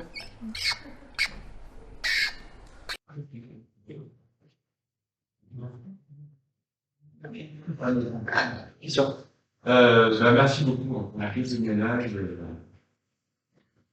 mais ça avec les France et tout ça, c'est vraiment fort d'agriculture. Pourquoi tu as marché sur le goudron et pas sur des chemins de randonnée je vous ai expliqué, c'était dur de suivre la route très blanche, j'imagine bien. Surtout, c'est pas très confortable de marcher sur le bitume. Pourquoi tu as fait ce choix? Alors en fait au début j'ai fait ce choix de suivre la route principale, c'était par sécurité, parce que c'était extrêmement simple de suivre la route, j'avais pas besoin de boussole, je pouvais pas me perdre. Il faut savoir qu'il y a une route qui fait le tour du pays, c'est la route 1, et donc en fait la condition un peu, je me disais bah, je vais faire mon expédition, c'est ma première expédition, mais la condition c'était bah, pour me rassurer moi-même, je vais suivre les routes principales, comme ça j'aurais pas besoin de m'embêter avec trop de GPS, avec les cartes, mais c'est vrai que avec le poids, je me suis rendu compte qu'il était plus simple de marcher sur le bitume que de marcher sur des sentiers un peu vallonnés. Parce qu'en fait, les genoux, ils sont constamment. Il faut imaginer qu'avec 30 kg sur le dos, lorsqu'on marche sur un sentier, bah, le genou, de tous les côtés, il subit des contraintes qui sont encore pires. Et donc, je pense que ça aurait été encore plus compliqué de faire le tour d'Islande à pied sur des sentiers. Mais c'est de base, je pense, pour plus de sécurité que j'ai fait ça, de suivre les routes principales. C'est quoi ton prochain voyage, Mike? Bah, pour l'instant, j'ai pas trop de voyages en tête parce que j'aimerais bien voir comment je peux agir à l'échelle professionnelle en tant qu'ingénieur, voir si même en tant que chercheur ou je ne sais quoi, voir vraiment si je peux arriver à lier mon éthique à mon milieu professionnel. Mais par contre, j'ai un rêve, c'est de voir si, je vous ai parlé de la méditation active, c'est de voir si je peux arriver à tenir sur des terrains encore plus désertiques. Et donc j'aimerais bien un jour dans ma vie traverser le Groenland. Pas maintenant, mais je pense que c'est un des rêves dans ma vie. Et du coup, comme je l'ai dit maintenant, bah, je vais devoir le faire, quoi. Mais pas maintenant. Il y a le stage d'abord, on verra après. Et du coup, par rapport à la méditation active, tu as dit que, enfin, on a parlé de la première chose, c'était arrivé. Oui. Et après, tu avais l'air de dire que ça t'était réarrivé assez souvent. Ouais, c'est ça. C'était tous les jours, et c'était une à deux heures, où tu étais en méditation active. Bah, en fait, au début, ça arrivait un peu comme ça m'est tombé dessus aléatoirement. Je pense parce que c'était tellement compliqué ce jour-là que ça arrivait d'un coup. Et en fait, plus j'avançais dans l'Islande et plus j'arrivais à déclencher ce moment-là. Et une des techniques que j'avais mis en place pour vraiment partir de cet environnement-là, parce que c'était trop dur, c'était de regarder mes pieds. Et donc, quand je marchais pendant 30 minutes en regardant mes pieds, au bout d'un certain temps, je relevais la tête et j'étais parti et je sentais que j'étais dans mes pensées. Et en général, ça ne durait pas plus de 1 heure. Déjà, rester 1 heure dans ses pensées, c'était assez long. Mais j'arrivais vraiment à l'effectuer peut-être 3 à 4 fois dans la journée et ça m'aidait beaucoup à faire plus de la moitié de la journée.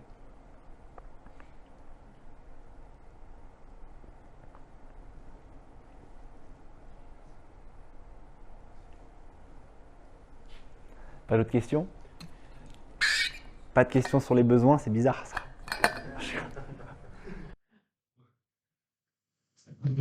T'as pas de vulgarisation sur le test. Ouais. T'en as pas explosé.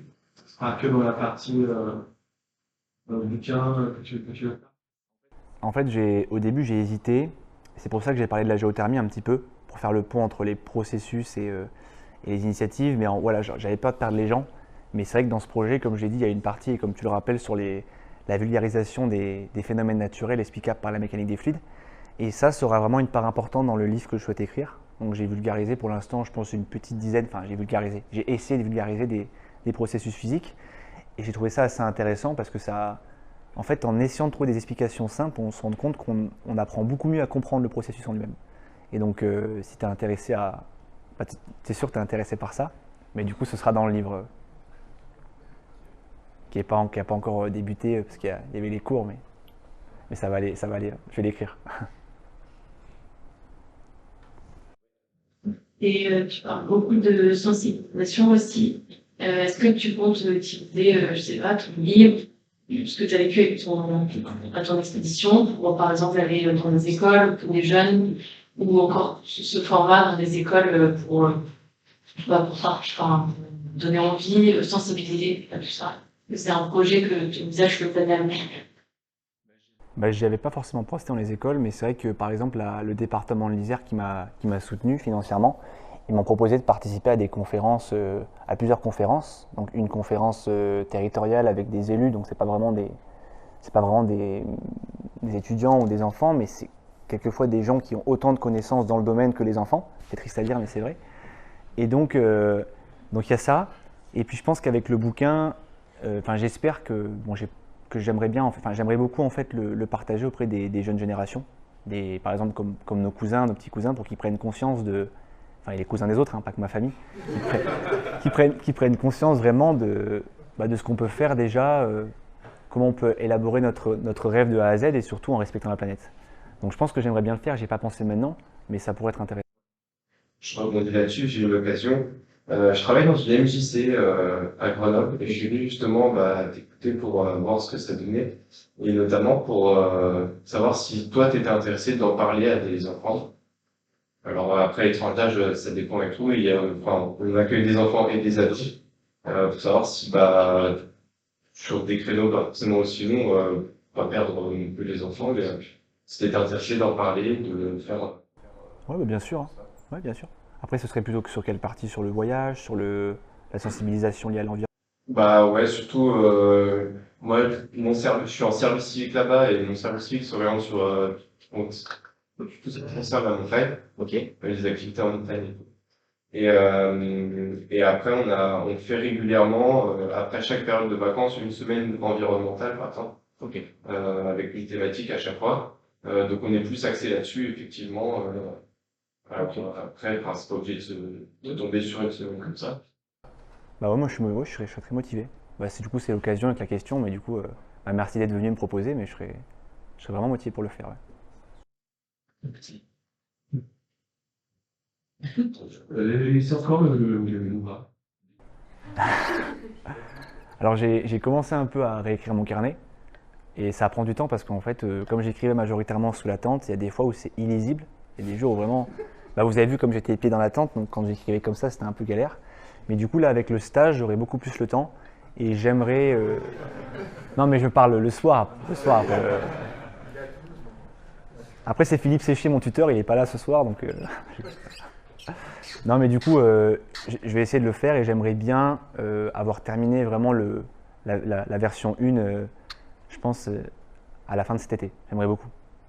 J'avais pris contact, je me rappelle, en Islande, j'ai eu de la chance parce que j'ai croisé un monsieur qui tenait une maison d'édition. Donc, je pourrais contacter et ça peut aller très vite, mais il faut encore que je réfléchisse à la forme parce qu'avec ces initiatives écologiques et la partie vulgarisation, bah, c'est assez compliqué de les intégrer correctement dans le récit. Et donc ça, il faut que je réfléchisse à tout ça.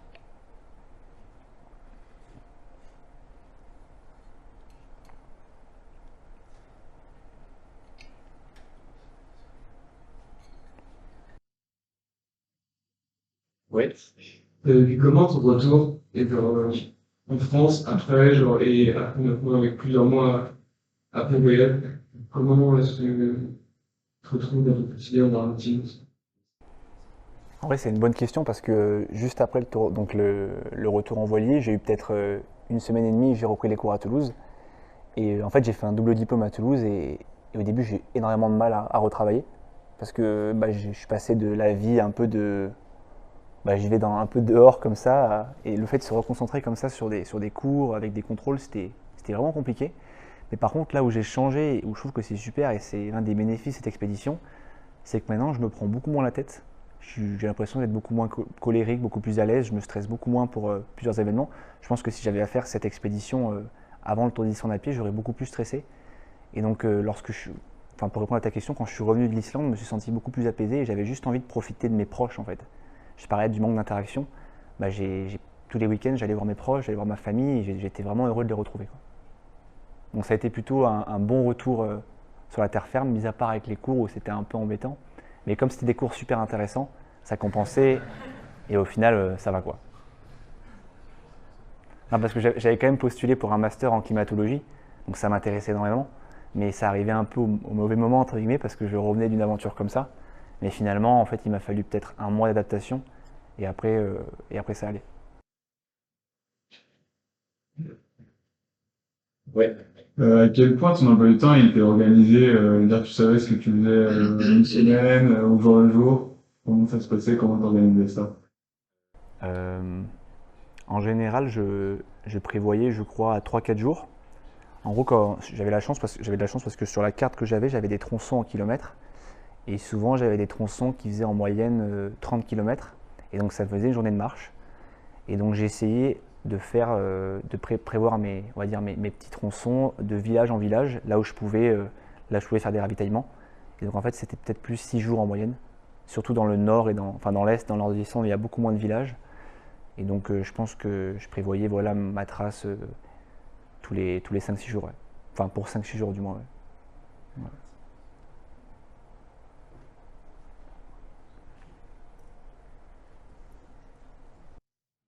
Ouais. Pourquoi t'as fait un réchaud à alcool? Parce que l'alcool, je le buvais en fait. C'est pour ça que j'en avais plus. Non, non, c'est parce qu'en fait, j'avais peur. En gros, j'ai fait beaucoup de recherches avant de partir. Et il s'avère que les réchauds à gaz, ils ont des problèmes de fonctionnement lorsqu'il fait très froid. Lorsqu'on arrive dans des températures à -15 par exemple, il arrive que certains réchauds à gaz, ils dysfonctionnent. Et c'est pour ça que dans les pays nordiques, c'est les premiers qui ont utilisé l'alcool liquide. Parce que l'alcool liquide, même s'il est mélangé, il gèle beaucoup plus tard, à des températures beaucoup plus basses. Donc c'est la raison pour laquelle j'ai choisi l'alcool liquide. Et aussi parce que j'étais sûr d'en trouver partout, dans toutes les stations-service le long de la route 1, il y avait à chaque fois de l'alcool liquide. Bah, c'est d'ailleurs Amandine qui m'avait dit ça en préparant l'expédition.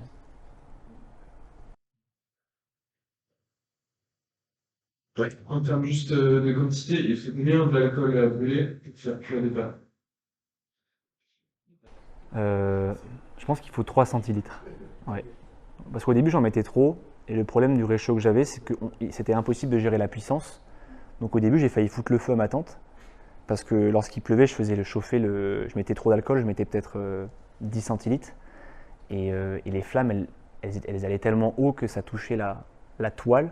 Et du coup, j'ai brûlé ma toile d'aération dès le deuxième jour. Je me suis dit là, il faut régler un peu les quantités. Surtout qu'en plus, bah, je voulais être dans la sobriété. Et donc après ça, je ne m'en rendais pas compte. Et du coup, bah, je me suis dit rapidement qu'au fur et à mesure d'avancer dans l'expédition, j'ai calculé un peu la bonne quantité. Et je crois que c'était autour de 10 centilitres. 3 centilitres, pardon. Et ça permettait de faire chauffer pendant à peu près 10-15 minutes le réchaud. Est-ce que tu continues ou est-ce que tu vas continuer à calculer ton empreinte carbone tous les jours dans ta vie, bah, du coup, ici? Bah, peut-être pas tous les jours. Mais en tout cas, oui, c'est important. Je pense que c'est important de le faire chaque année. Après, comme mes habitudes, elles changent quasiment plus. Parce que pour l'instant, je vis en appartement, je suis étudiant encore, j'ai pas de maison. Je pense que l'ordre de grandeur, il n'a pas bougé. Je crois que j'avais calculé une fois, je devais être à 3,2, 3,5. Et en fait, je crois qu'on ne peut pas aller plus bas à cause de cette empreinte qui est au service public. Et donc, par contre, après, j'aimerais bien essayer de tendre vers l'autosuffisance, peut-être avoir mon propre jardin, tout ça, mais plus tard. Là, pour l'instant, on va se satisfaire de l'appartement en ville.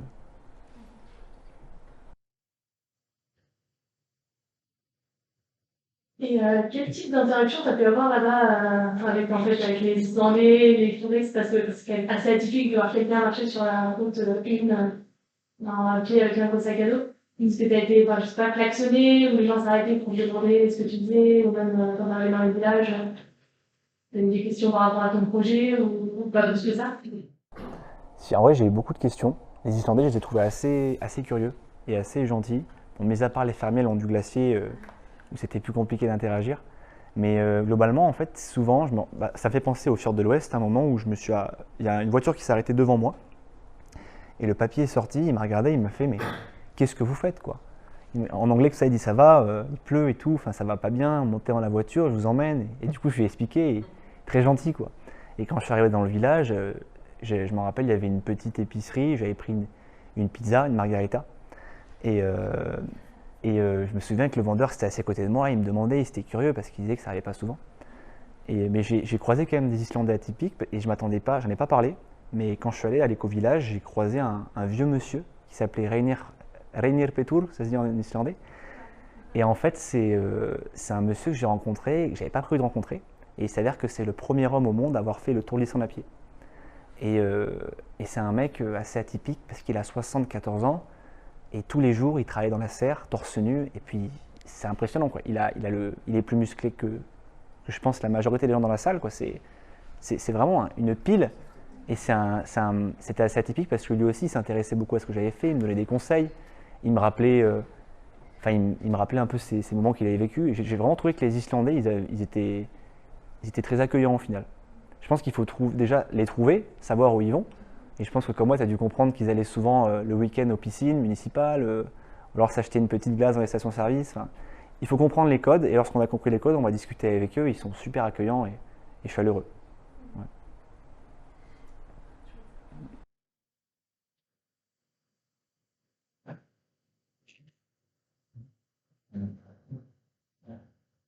Ouais. Est-ce que tu n'as pas eu des problèmes quand même de communication avec les étrangers par vraiment tout anglais ou ça va être compliqué avec ça? Et j'ai une deuxième petite question.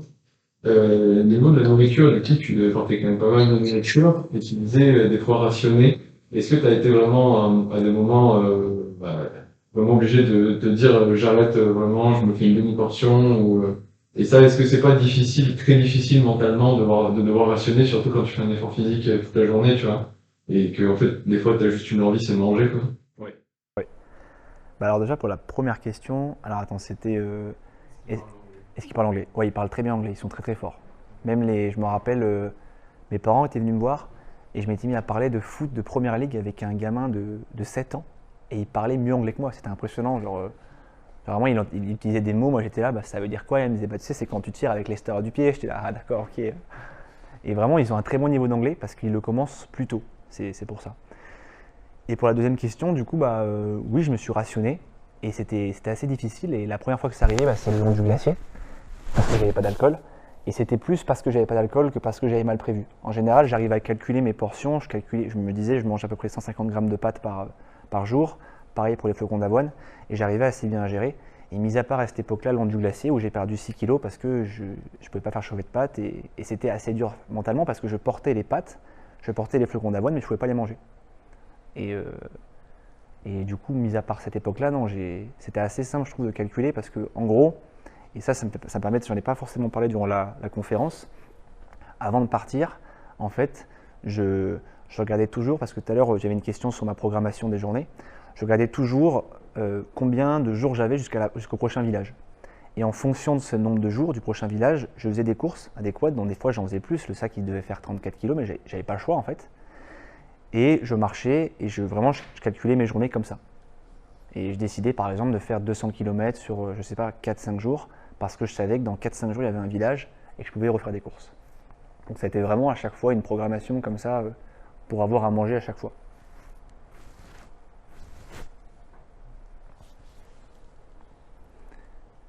Tu avais une question? Vous avez pas parlé des techniques qui t'accompagnent pour la formation, par exemple. Alors l'équipe technique, c'est un caillou. Non, j'ai galéré. Alors elle est bien quand même, faut dire. En fait, je me suis dit que j'avais jamais pris de photo comme ça. Et c'était la journée où j'ai fait 40 km. Et je m'étais dit, bah, faut prendre une photo. Et j'avais beaucoup galéré parce qu'il y a les voitures qui passaient.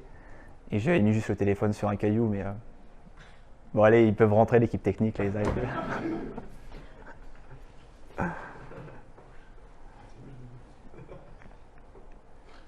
D'ailleurs, j'en ai pas parlé parce que ça c'était quand même je crois, l'avant-dernier jour. Et tout à l'heure, je parlais du mental aussi, de la puissance du mental, ce que le mental est capable de faire pour nous aider à pousser nos limites. Je me souviens, quand je suis arrivé un jour avant Reykjavik, j'avais marché pendant 8 jours et l'avant-dernier jour, je marche 40 km. Et sans m'en rendre compte, je mange un fromage qui avait passé un peu trop la date. Et du coup, le lendemain, mais vraiment un jour avant d'arriver à Reykjavik, j'aperçois la tour, l'église de Reykjavik, et là, intérieurement, je me dis c'est fait quoi. Enfin, je l'ai fait, je suis arrivé, et je pense qu'intérieurement, mon corps il s'est relâché. Et dans la nuit, je me rappelle, même bien avant ça, je monte la tente, je me sentais bien, je vais à la station de service, et là, j'ai commencé à faire comme une espèce de... J'ai commencé à trembler, à faire une petite crise de, je sais pas, de fatigue, de tétanie. Et du coup, je suis rentré à la tente, et je pense que j'avais un mix entre la fatigue. Je m'en souviens, j'avais dit à mes parents, j'ai de la fièvre dans la cuisse, et c'est juste que mon muscle était rentré en surchauffe, et plus le fromage que j'avais mangé la veille qui n'était pas bon, bah en fait j'ai fait intoxication alimentaire. Et donc je me souviens ce jour-là avoir rampé, mais vraiment rampé de la tente jusqu'au sanitaire, parce que je tremblais comme ça, et on a vraiment dit un lézard, et je l'ai fait tard le soir, et ça montre vraiment à quel point, bah, ça c'est arrivé à la fin, encore une fois, ça aurait pu arriver au milieu de l'expédition, et ça m'a fasciné de voir à quel point le corps, du moins la tête, elle décide quand les choses doivent arriver, quoi. Donc ça m'a fait penser à ça, cette photo, même si c'était un peu... Je vais manger aussi un pot d'un litre de glacé. Ah oui. C'est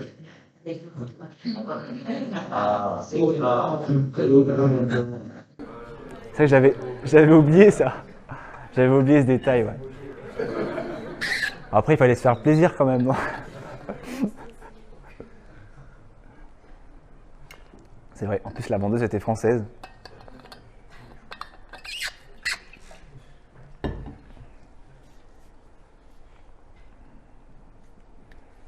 Est-ce que vous avez d'autres questions?